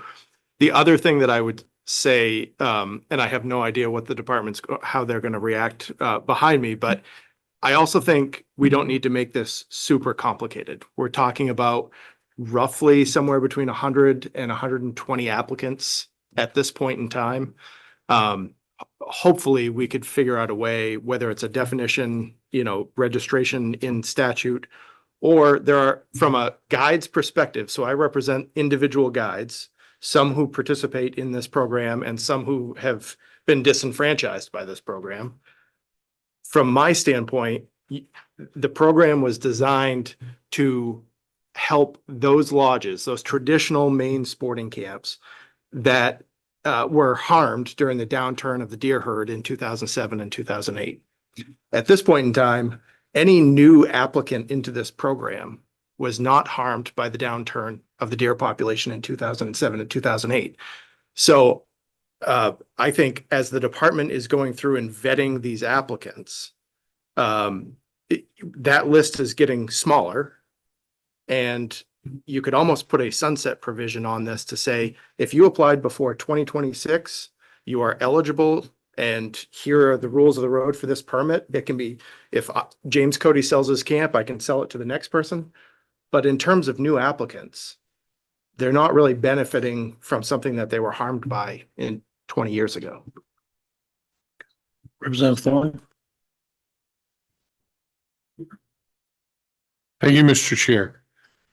I agree with you up to a point that if that was the genesis of this, that's understandable. But if somebody really wants to be a true Maine sporting camp and they're just getting into it, I mean, I don't understand why they would be excluded. I know that that was the genesis for this program. Sure. But for every rule you put on that you're helping somebody, you're also making sure that somebody who wants to get into it. And I don't disagree with you, Representative, at all. If if folks are comfortable with a greenfield sporting camp being built today, absolutely, I understand that. I only say that from a simplicity standpoint, that would be one way to very easily clean up new applications going into the program. We know the existing players. We know what that pool of people looks like. Okay, any other questions? Okay. Yes, Representative Bergio. So I guess I don't remember seeing the association's definition of a sporting camp. Somebody just, Yeah, it was in Say LD you- 1737. It wasn't here very long. Yeah, And it got can moved. we get a copy of that? Yes. Do you recall what? Oh, I'm sorry. Go ahead. Do you recall which legislative session that It was was? last session, Okay, so the It was in- 131st? January, February 2025. So Oh, it's so this this one. current Or the- session, Yes. this current session. Started here and then got re-referred. Yeah, what was the LD? 1737. Okay, And it addressed You have a a number of those other issues in there, like a private camp, private enterprise, it can't be a club. You had to be open to the public. I mean, there are a number of provisions in there. I think there are 8 or 9. and what was the fate of that legislation? It was Ought not to pass. But the meat on the definition- bone Yeah. was HHS and plumbing, septic, Right, and oh, sprinkler yeah. system relief. But the definition is usable, it's functional. I believe that it's Yeah, usable okay. and functional. Okay. Yes. Representative Mason? Thank you, Senator. Could we get somebody else up here? Somebody's gonna, Yes, could you, if we're done with them. okay, But Mr. Chair, might I just add while I'm here? Yeah. That had the everybody else, so. Maine Professional Guides Association does support the department amendment as presented to you and happy to work on a definition of Okay. sporting camp. okay, thank you. Yes, Representative Mason. Thank you.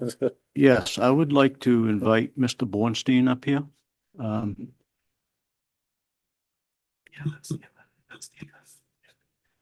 He's been sitting up there patiently, so I think, seeing as we've heard from just about everybody in here, Yeah, I'd like to hear your high and low points on what you've been hearing in this room. Certainly. My name is Jared Bornstein. I'm a regular attendee of this committee and also a moose guide, and I have guided lodge tags. Is there a copy of the amendments? I didn't grab one. Okay. I can, this is the department's and the sponsor. Okay, perfect. So one thing that I want to point out is that whatever the intention of this program was, what this program serves now today is to be a revitalization and an influx of cash from away into rural Maine. So whether it was because of the deer herd in 2007, 2008, whatever the reason was, right now, Maine outfitters are getting their permit and they're bringing between $20,000 and $30,000 into rural Maine. Okay. As far as I know, there's no other industry doing that right now. And so I understand that the whole goal of this effort was to clarify some confusion going on in the program. So I would urge the committee to focus on clarification and not new initiatives.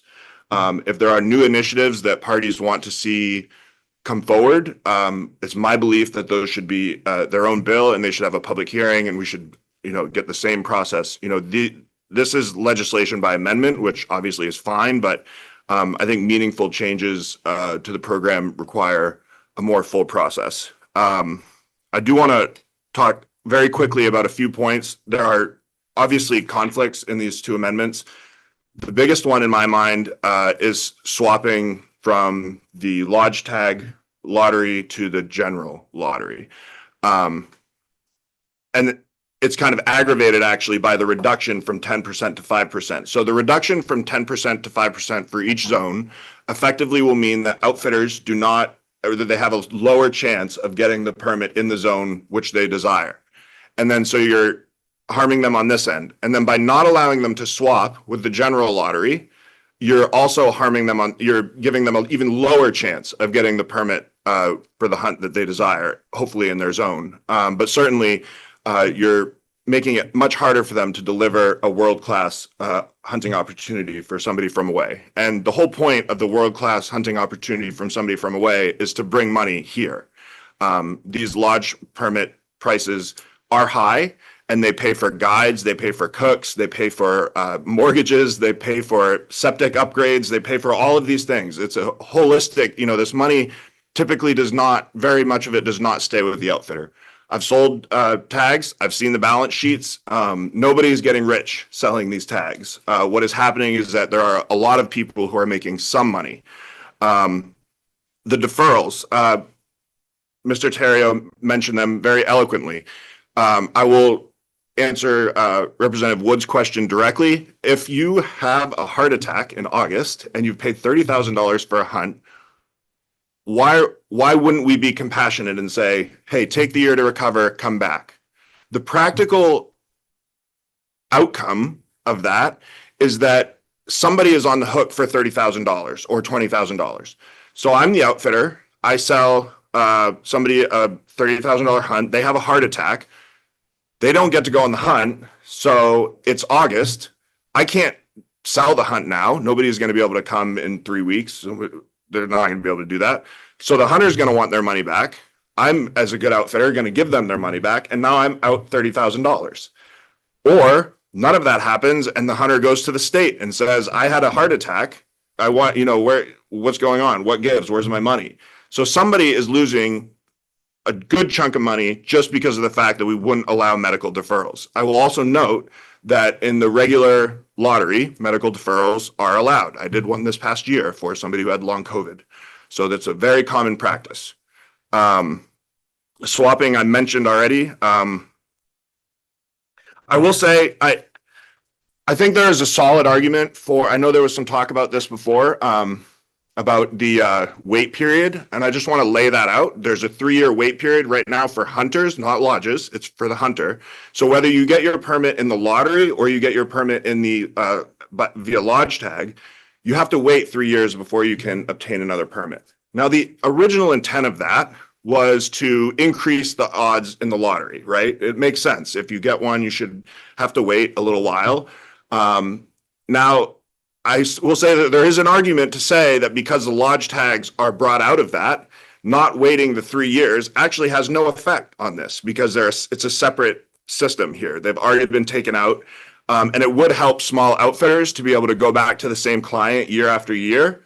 So there is an argument there. I understand that, you are elected by the people and maybe the people wouldn't like that, these people who can pay for them, should also have to wait. So I think that is a perfectly legitimate thing in the committee amendment if you don't like it. What else?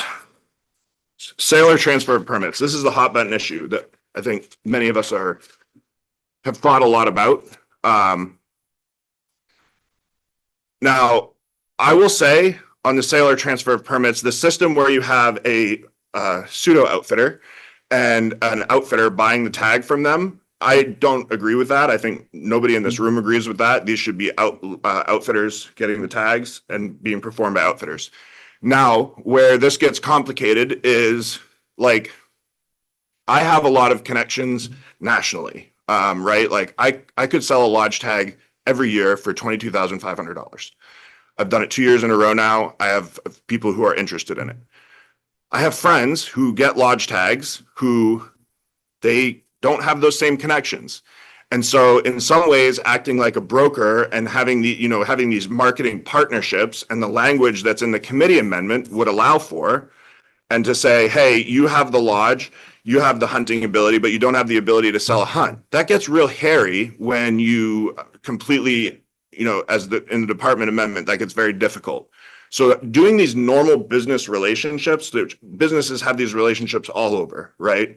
My family was in pallets and they had brokers for their pallets the pallet would pass through somebody before it would get onto its ultimate thing. This is a normal capitalistic process. And, to arbitrarily hinder the industry is only going to harm, again, the people who are benefiting from this money coming from away. It's just going to make it harder for people to deliver the hunts that people are willing to pay for. Or it won't deliver the hunt at all because I have a connection in California that never ends up actually getting hunt because I couldn't act as a pass-through for it. So, I mean, again, don't support the Whispering Pines Motel getting their tag and selling it to whoever. Not for that, but I am for outfitters being able to work together to make sure that they're getting the most bang for their buck, to be honest. And I think that pretty much covers it, both amendments, but I would happily entertain any questions because Representative Brigio, you have a question? Yes, and thank you for being here. Of course. Where's your own operation based? So I work for Moose, Maine. We have a river lodge in Winnipetlock. The booming metropolis. Yes, it's a fantastic place. Other questions? Representative Roberts? Thank you, Mr. Chair. Thank you, Mr. Bornstein. Processing here. While I process the second question, I'm aware of it. I don't know if the committee is, just because, I'm an economic development geek. Yeah. Like, that's where my brain lives and wants to live forever.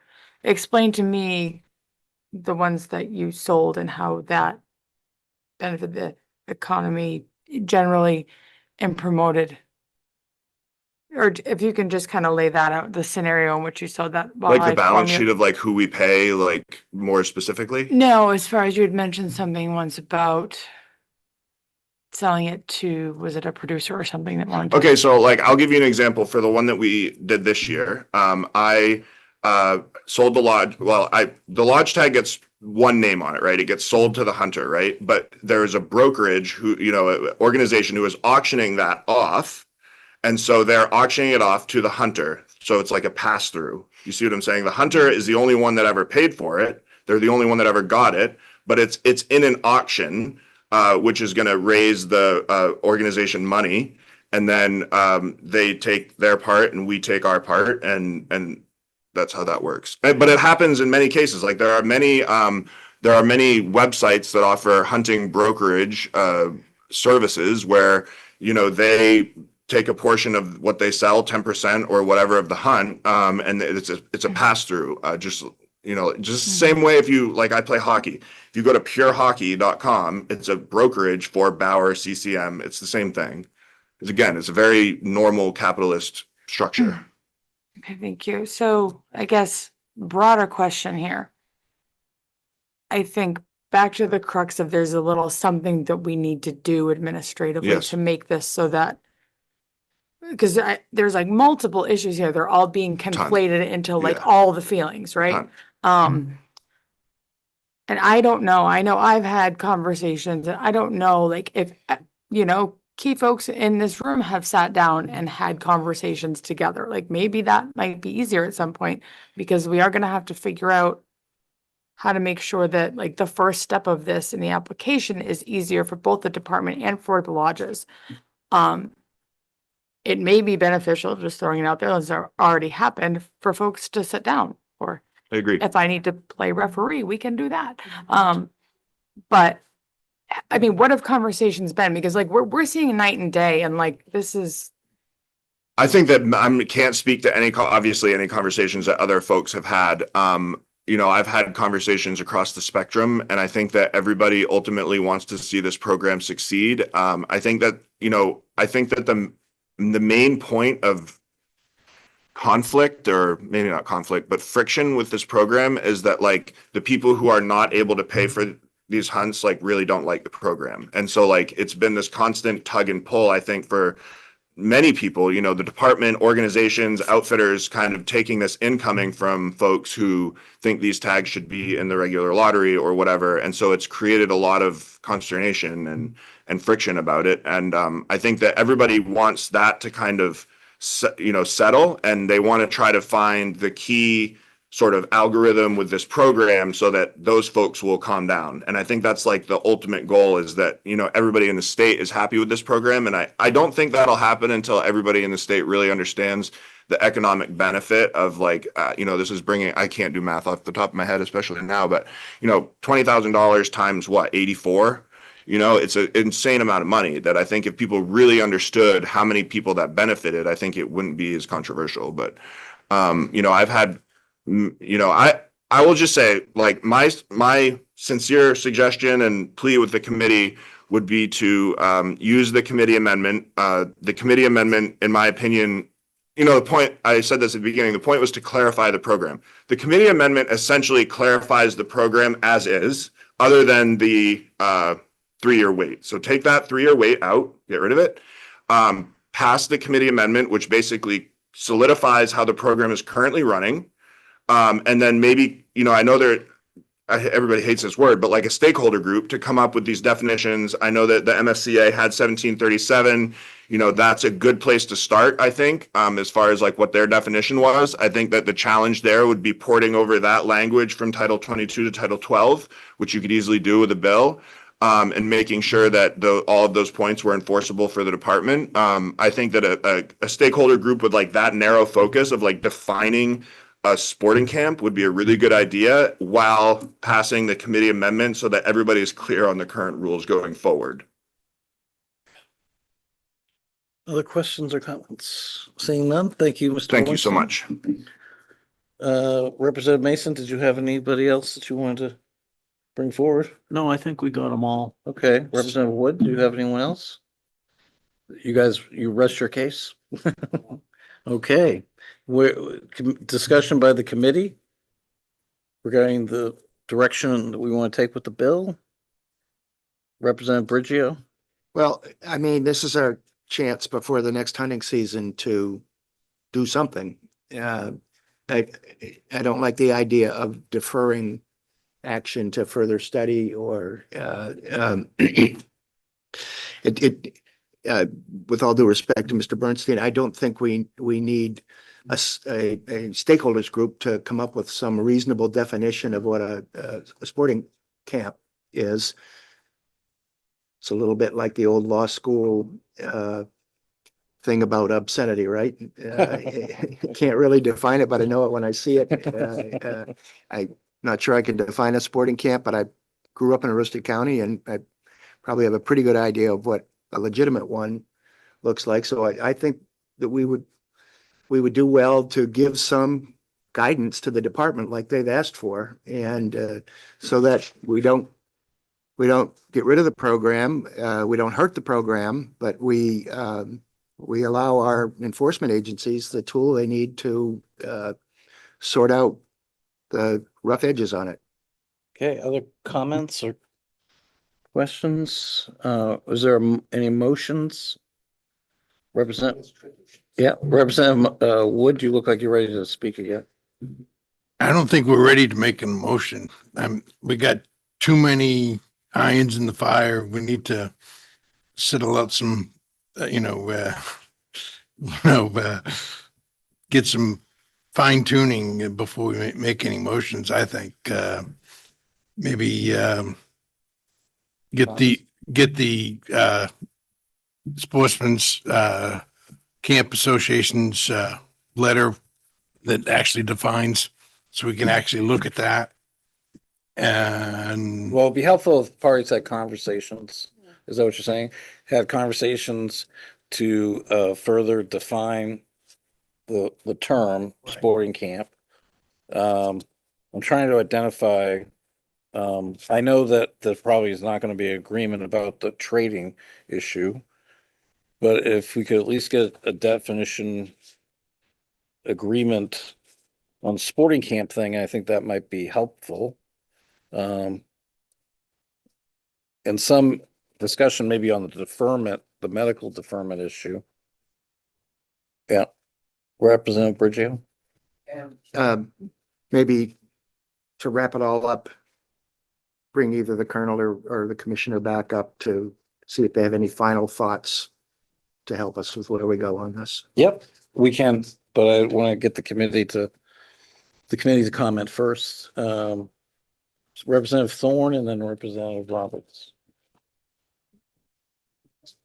Thank you, Mr. Chair. I'm just I'm going through 1737 and the definition of hunting outfitter. it says a sporting camp as defined under Title 22, Section 2491, subsection 2C. And is that defined in here? Which one? Ann, you want to? Yeah, Representative Thorne, I don't have the language in front of me, but my understanding is that that bill was creating the definition. Thank you. So that cross-reference is a definition that was also being created by 1737. And that is not law because it was not passed. No, not law, but Yeah, but we can use as a. was a reference. definition that was usable. Yeah. And there is already, just for your reference, under Title 12, wrong chapter. Another definition for commercial sporting camp, but it wouldn't apply to this section. Oh, okay. So, any other comments by members of the committee? Okay. Yeah, Representative Roberts.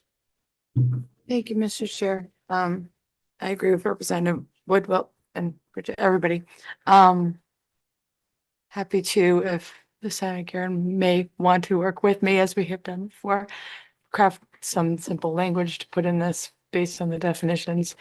Because I think someone needs to be kind of tasked with that rather than just hope it miraculously appears by our next working session. Well, that would be helpful. Volunteering, I guess, begrudgingly, but will do. But I guess I am just gonna throw this out to the entire room. If folks could please talk to each other before we take this back up.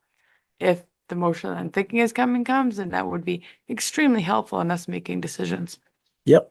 So before we get to that point, I do think, Commissioner, thank you for being here. Yes. And this is an important issue. I just want to break down what I want to do right now is just break down what are you've seen the sponsors amendment. Okay, I know you provide your own.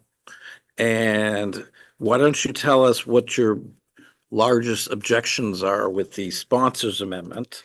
Okay, just going through that first. So first, I'm gonna, Judy Caruso, Commissioner, Maine Fish and Wildlife. I just want to add one or two things, and then I'm gonna let the Deputy Commissioner, who has been doing, or the Colonel, who've been doing the majority of the work on this, step up. But I do want to say, I also like Representative Wood's suggestion of reviewing the language on what makes a sporting camp or a hunting outfitter, as the Sporting Camp Association put forward. And for a couple of reasons. One, this needs to be something that we can administer.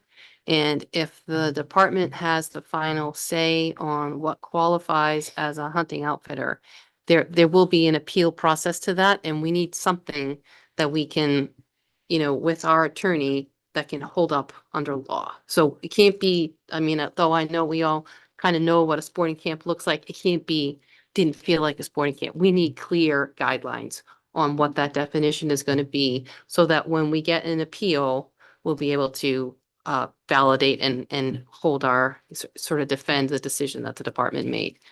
So that was So noted. yeah, so that was my request. Yeah, okay. And then I'll let the Deputy Commissioner or the Colonel come up and kind of go through the amendment.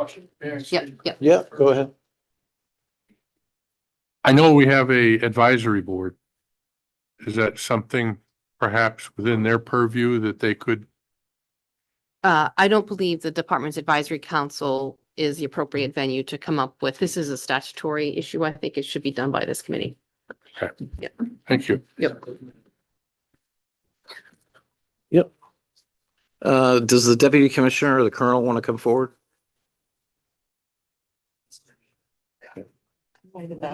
No.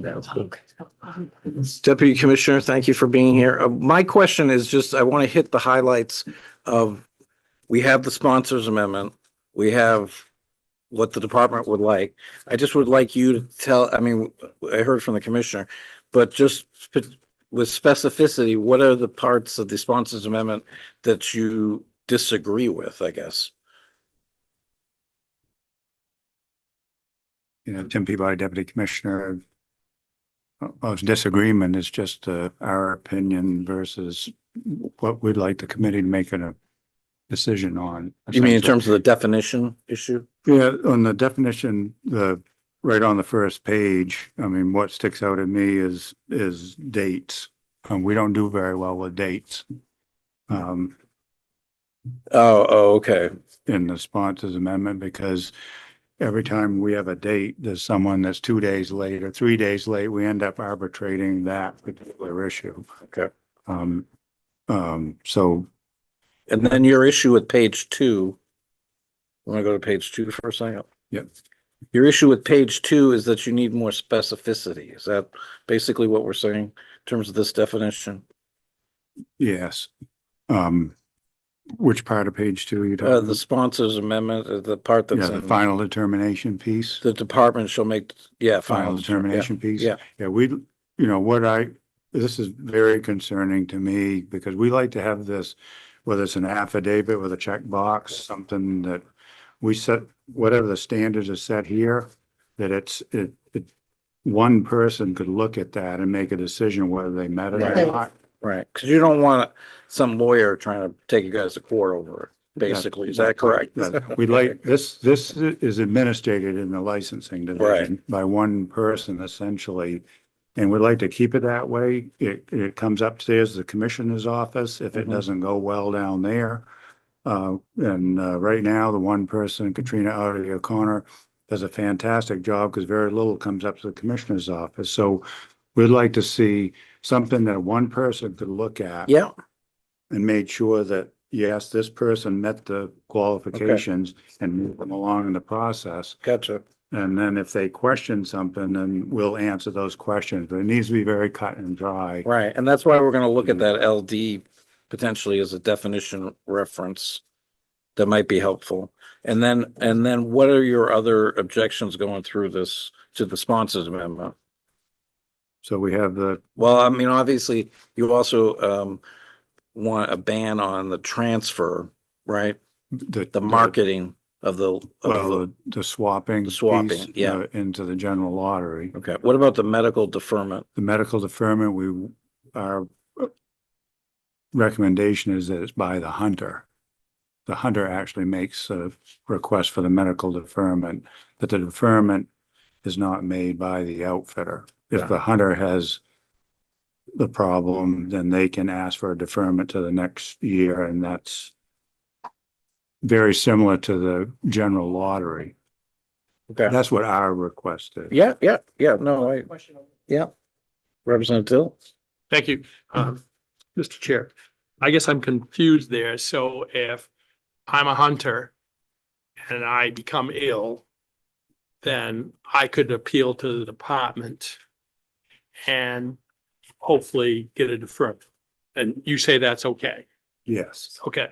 Now let's do it the other way. I'm a hunter and Rick is my outfitter and Rick becomes ill or the guide becomes ill and can't fulfill his end of the bargain. I cannot defer because now my outfitter is ill. Well, if it was outfitter, there's a lot of guides out there. I mean, our department's preference would be if the hunter becomes ill, as the general lottery right now, the hunter becomes ill, that's the deferment that's in law right now. And that's the one we prefer. Well, you say there's a lot of other guys out there. I'm thinking maybe there's some other reason why they Yeah, can't fulfill it. I don't know what that would be. Maybe the lodge burned down. I don't know, but I would think there'd be a way because I would still be out. I would think then if they can't fulfill their obligation to me. Well, it could be a medical deferment for the hunter, and I don't know, maybe, and I'm just throwing this out there, maybe some extraordinary circumstances deferment. But again, that's going to require the department to exercise some sort of discretion. Yeah, and I want it laser focused. I understand, but sometimes you can't. No, I get, no, you can't write no, I everything get that it. may happen. Yeah. So, Just curious. I disagree on that. Yeah. That would be an extraordinary circumstance.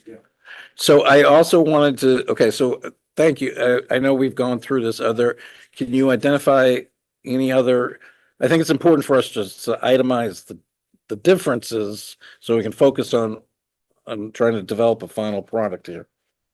So in terms of the sponsors amendment,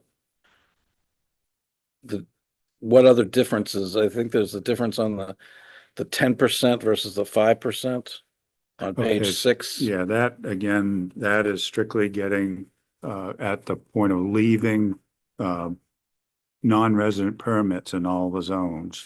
I mean, zone 5 is always held out there as an example that lodge permits consume all of the non-resident permits in zone 5. So if I'm a non-resident hunter applying for the lottery, I will never get a permit in zone 5, even though that's where my camp is, because the lodges consume all those permits. This amendment from the department went from 10% to 5%, leaves non-resident permits in zone 5 for the general lottery. Okay, and so what's the significance between 10%, 5%? If you have to explain that to the layman, I mean, why is 10, why is 5% better than 10%? Yeah, it's going to be half of the permits allocated to non-residents in that zone will be allocated to lodges, and half will be allocated to regular non-residents in the general lottery. Okay. So if there's 10 permits in zone 5 for non-residents, 5 would go to lodges, 5 would go to non-resident in the general lottery. Okay. And right now, there's no permits for the residents in the general lottery. Okay, and then on page 7, it indicates the individual hunting this is under the sponsor's amendment. An individual hunting under this subsection shall not be subject to a 3-year waiting period with applicable to lottery permits. Do you have strong objections to that section? We feel that, again, distributing the opportunity out to everybody, and that's what Dr. Webb testified, that the model is that equitable access to hunting permits is, it gives more of an equitable access if people are setting out for 3 years. Okay. So, you have, and on page 8, it says you're adding in your amendment, adding language to say that a recipient of a moose permit may not sell a sub-permittee or an alternate permittee designation. Yeah, so you can't sell one in the general lottery, and we're just saying that so what happens is you get a lodge permit and your hunter is not eligible to go on the hunt. So you issue the permit to yourself, and then you bring that person on as a sub-permittee. They would be eligible as a sub-permittee. We're just asking that, again, under the general lottery, it's not allowed. So it's not allowed under the lodge permit. Okay. Other questions for Representative Thorne? Thank you, Mr. Chair. Deputy Peabody, I'm going to ask a question. We had in Maine for deer hunting, Saturday before the opening day of deer hunting, rifle season, Maine residents only. Did we open that up to non-residents who own a camp in Maine? Can we? Did we? Did we? I think we did. 25 acres. Should we bring somebody else up to ask the question? They're looking at it now. So I think it is if you own over 25 acres and you're from Massachusetts and you own a camp, you can hunt on Maine residents only day. What do we refer to that now as? I'm sorry, the microphones didn't pick that up. You said open day deer season.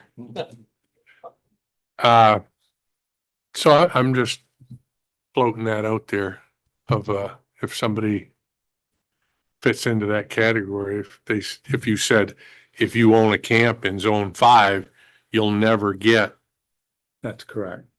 A non-resident, but if you own a camp, you're not a resident. No, but you can hunt on Maine residents only day on that's deer a hunting. totally different Okay. animal, essentially. that person would not be considered a resident for the purposes of licensing. That's what you. Spitball. Yeah, that's fine. Representative Mason, did you have anything else? Representative Dill? Representative Lance? Anything over here? Nothing? Okay. Is there a motion to table? Make a motion to table. Second. It's been moved and seconded. All those in favor? Okay. Well, I think we got a lot discussed, but we look forward to revisiting this after more discussions occur. So, may I ask a question? Of course you may. So is, somebody going to, outside of the committee now, going to discuss this? We kind of threw that out there, but we never made that official. Did you volunteer to do something? Well, I think that we've encouraged the parties and, I mean, obviously that can include legislators in the conversations, but. Right. Well, I it's- believe Representative Roberts may have agreed Yeah. to facilitate. Right. I don't know if A we need to make referee, anything. whichever the case may be. Stakeholders group. Yeah. Yeah, I'll leave that to Representative Roberts to figure out, okay? We have some language review, I think. I'm gonna let Representative Roberts take over so I can go to health coverage, insurance and finance.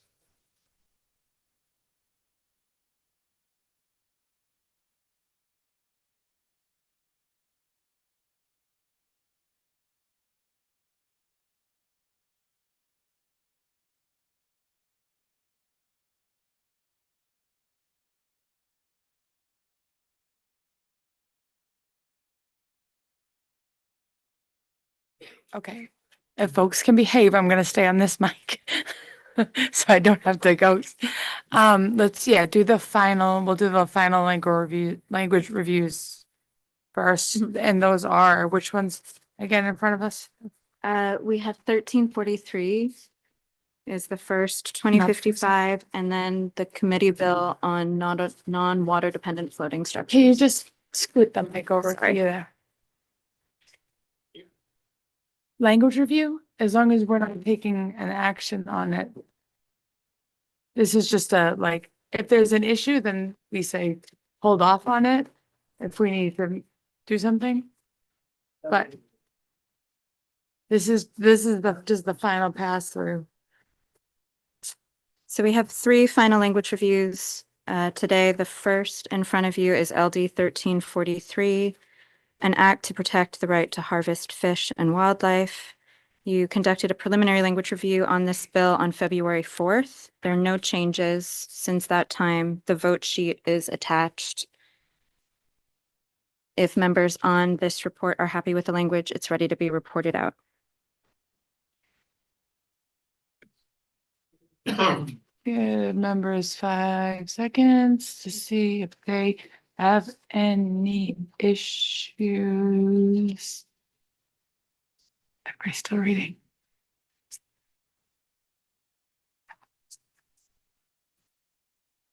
How's that? Nope. I'm gonna take silence for yes. Ready to read. Next, we have LD 2055.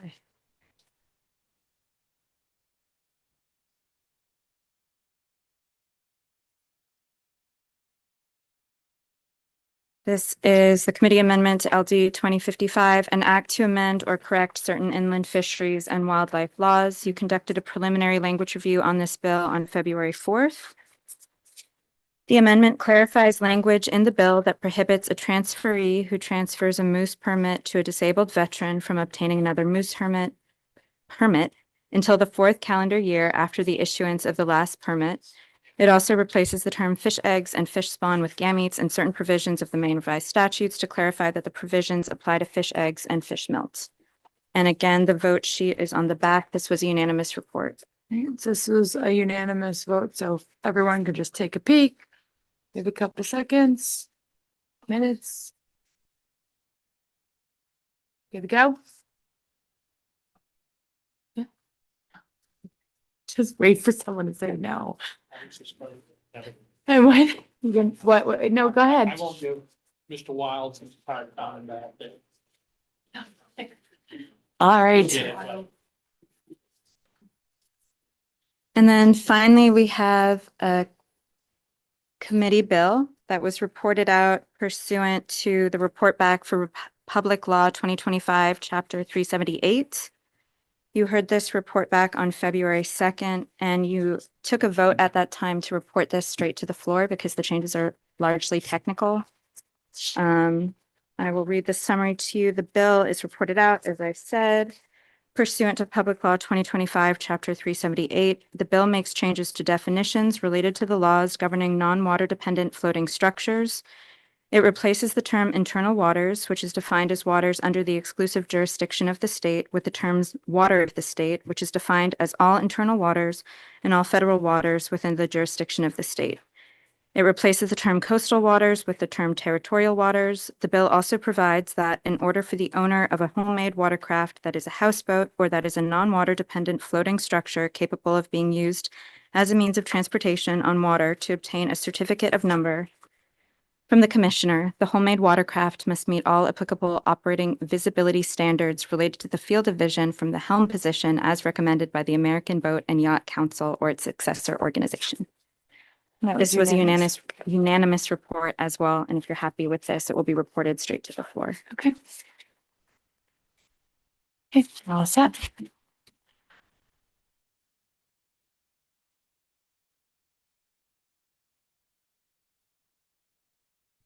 Next, we have 2 preliminary language reviews for LD 19. And if you'd pass them out together, Sandler, thank you. One of the amendments was.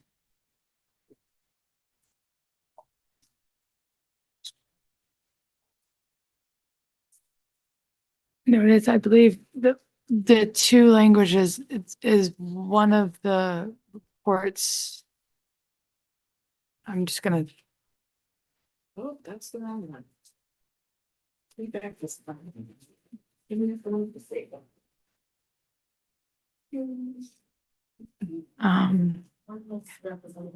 Right, because that was her motion, right? Can we do the other one first? I just want to make sure that she knows if she doesn't want to come down and so that since it's her language. So if we could actually, is there another bill? If there was 2 bills or no? This is the only, we have 2 preliminary language reviews for this one bill.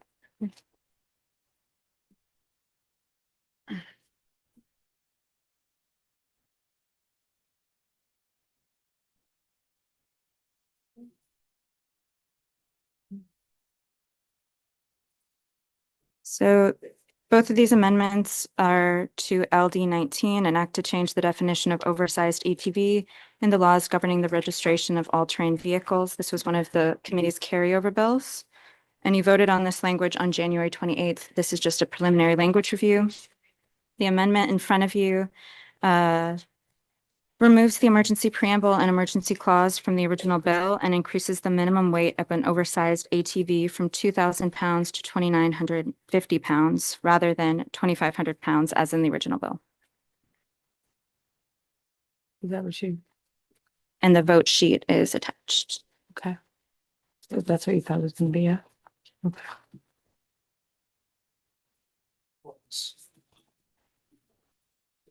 Yep. That's okay now. I just had a quick question. A sheet that I had seen earlier about ATVs, did that have anything to do with this bill or another bill? Another bill? The bill.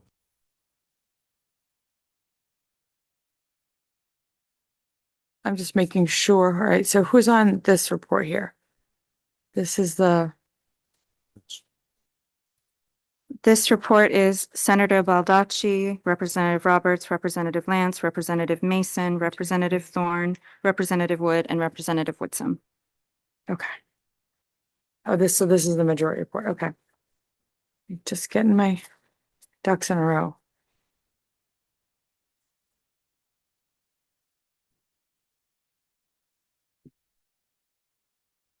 Just looking at folks, okay. I see people reading, so I don't want to.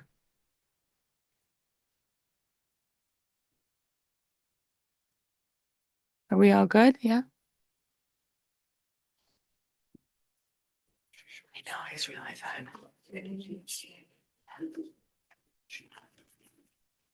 Oh, Wasn't gonna throw it at you, honest. how did it let you do that? Okay. I'm not supposed to have my light on? Well, I don't, it's never worked before, but hey, let's give it a try. Magic touch.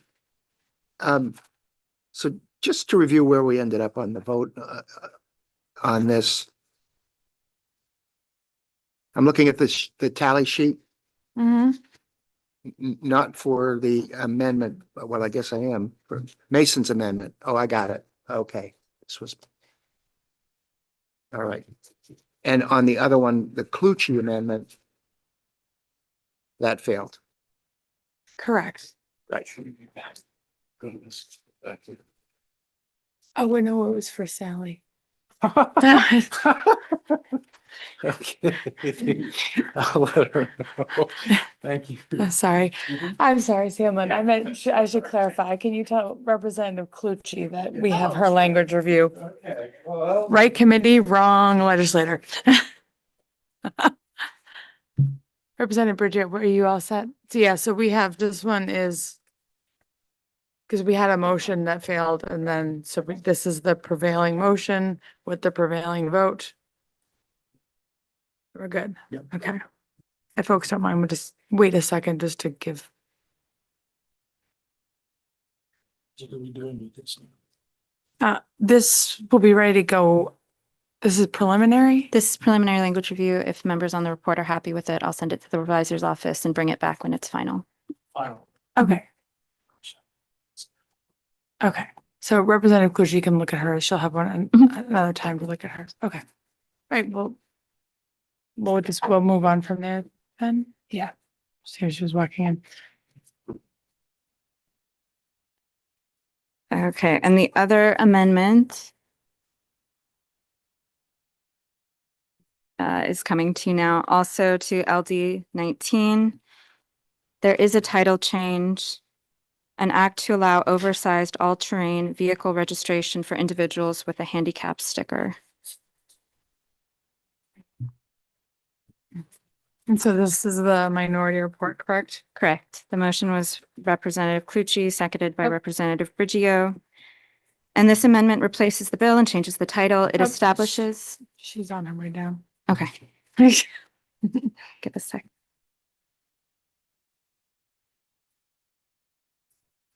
Might as well wait a minute or two on this end to save it on the other end. No, that's okay. She just handed out the language for the minority report, which was your motion. So we're just, this is on LD 19. Just to have a look at to make sure.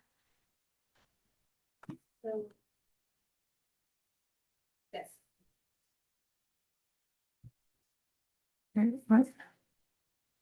So this is the minority report for LD 19. The amendment replaces the bill and changes the title. The new title is an act to allow oversized all-terrain vehicle registration for individuals with a handicap sticker. The amendment establishes an don't- exemption. Is that what we got?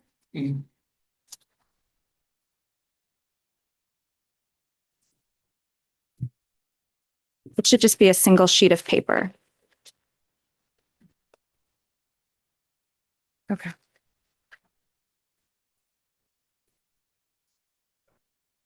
Okay. Do you have it? Yeah, no, Okay. I was trying to. Okay. Where it was going. The amendment establishes an exemption for the registration of oversized all-terrain vehicles for individuals, excuse the typo, that should read with proof of a handicap sticker for their vehicle. And again, the vote sheet is attached. Members on this report were Senator Garin, Representative Briggio, Representative Clucci, Representative Dill, Representative Reynolds, and Representative Terry. So if members on this report are happy, I will send the language to the Okay. advisor's office. So I was on that minority report and I thought it wasn't great, but better than the alternative. But when I had talked to more people about it and given it more thought, I think no parameters around the handicap. I think it's just far too open. So I am hoping at the leave of the chair and the committee to do a reconsideration. And I have an amendment that the department and the landowner stakeholders have looked at and are happy with, or somewhat happy with.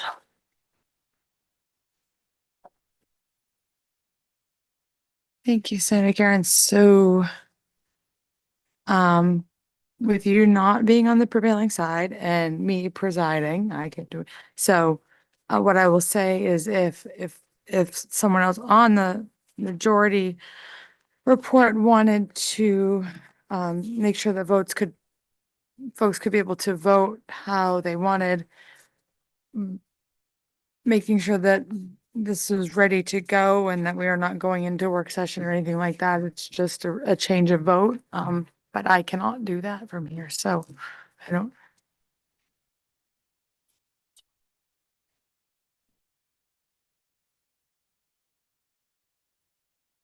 No. So would you like to explain that all again? Yes, We're all on the same page. Senator Guerin is on the minority report, and had a different amendment that she would like to be recorded as. However, she is in the minority.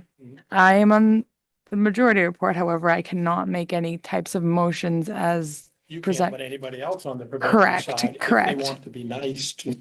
Exactly, in order for folks to be recorded how they wish to be recorded, yes. But once it's up. Oh, Once it's up for reconsideration, then Senator Garen can offer up an amendment to that. Correct. Right, okay. So I would put that out there to, if anyone was so inclined.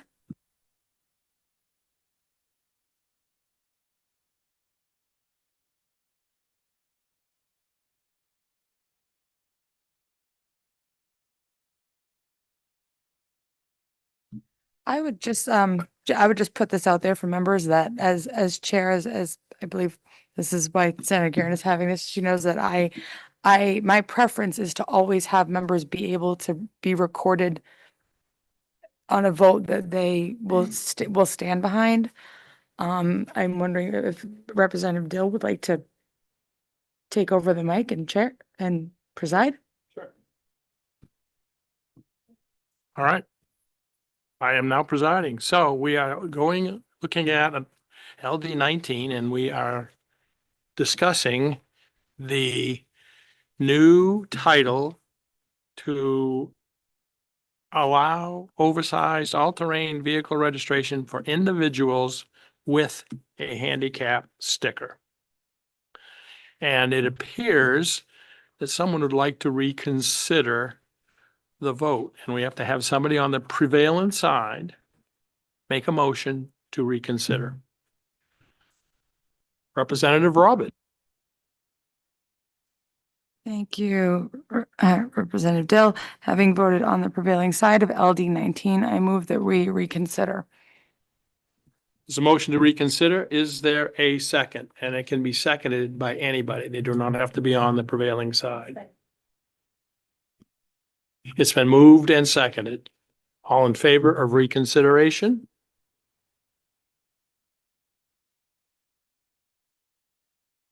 One, two, three, four, five. Against? Reconsideration, put your hands up if you're against it. Well, I guess it passes. There's nobody against it. So. Yep, you can have the mic back. Fun little back and forth there. Okay, so we are in reconsideration. So I would look likely to Representative Mason to make your same motion. No, to make the same motion that you had before, so we can go back and do a. Make the motion that we raise the weight limit from 2,000 to 2,950 and strip the emergency. Motion, is there a second for the majority report as we had before? seconded by Representative Wood. Is there discussion? Representative Bridgio. So just so everyone's clear, the purpose of what we're doing here is essentially to respect Senator Garen's wish to change her vote. Yep, correct. So right now we have reconsidered the vote. Representative Mason has made the motion of the same report that was already the majority report. That has been seconded. We are in discussion to move to the reconsidered vote. Is there discussion? Seeing none. Sandler, you want to call the roll? That's a little bit gymnastics there, huh? So what is the motion? So the motion, Representative Mason did ought to pass as amended with the majority report that we reviewed right before you came over. All right. Sorry, Representative Clucci, how do you vote? No. Representative Clucci voting no. Representative Lance? Yes. Representative Lance voting yes. Representative Thorne? Yay. Representative Thorne voting yay. Representative Dill? No. Representative Dill voting no. Representative Mason? Yes. Representative Mason voting yes. Representative Roberts? Yes. Representative Roberts voting yes. Senator Guerin? No. Senator Guerin voting no. Representative Bridgio? No. Representative Bridgio voting no. Representative Wood? Oh, sorry. Yes. Representative Wood voting yes, and Representative Reynolds? Yes. Representative Reynolds voting yes. And the minority report. What's the vote on? Oh, sorry. 1, 2, 3, 4, 5, 6 in favor. 1, 2, 3, 4 opposed. Or 5, 4. 4. Okay, so we have 6 in favor, 4 opposed, with 4 absent. So let's get the minority report or reports. Right? Yeah. Representative Jim. I would defer to Senator Guerin to see if she has anything to say about them. Thank you very much. I appreciate the reconsideration. You should have all gotten a amendment proposal and didn't have time to write it up in legal language, but she did the bullet points from what the department and the landowners had come up with. And so that is the proposal that I would be putting forth. I can read down through it if you want me to. You all have a copy of it. I'm going to switch mics. I think all members have it and Anne has it. We don't want to go, if we wanted to discuss it, it should have been in discussion. So we're just kind of giving our reports at this point. Representative Thorne? Thank you, Madam Chair. I'm curious about this handout. Is this going to come up for discussion With 19. with the photos?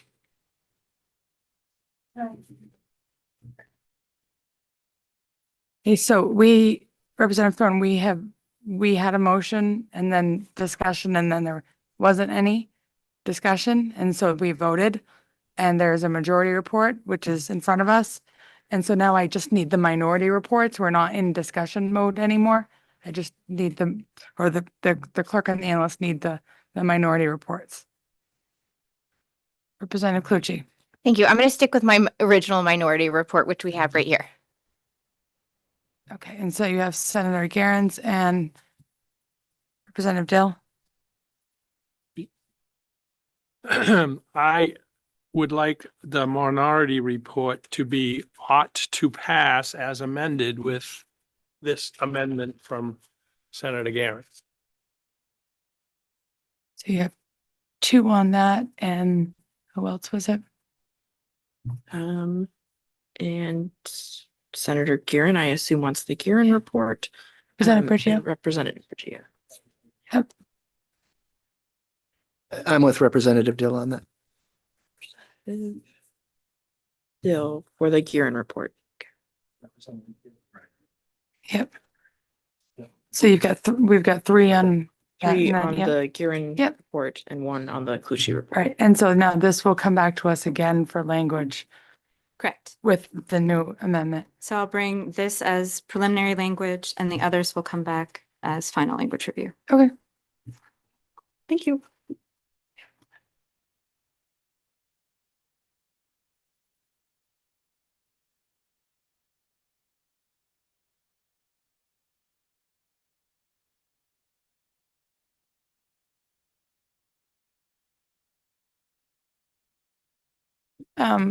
What else do we have today? Okay.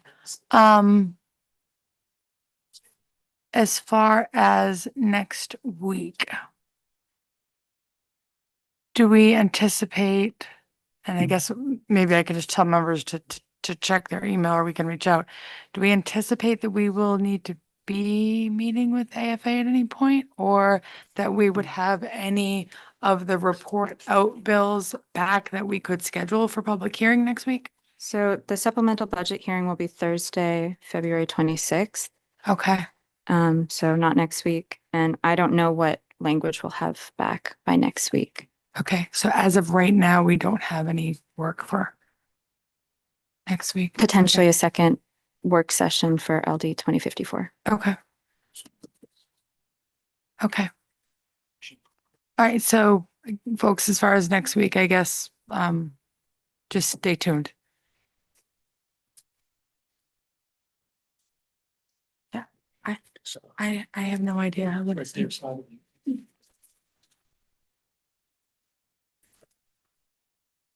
Sandlin, do you know where this came from? It came from me. Oh, okay. Going forward, if folks could identify who's handing out things so that the committee might be aware, that would be helpful.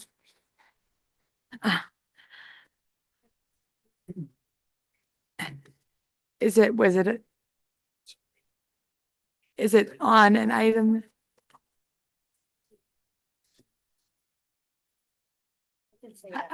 Yeah, you could probably talk to, I guess if folks have questions about this, they can talk to Senator Garin.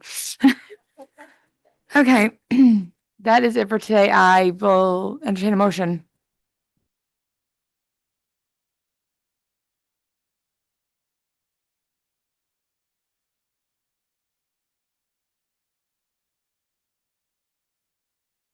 Now, yeah, right now, we don't have anything. If any of my friends on the committee would like to know about the picture, Mr. West is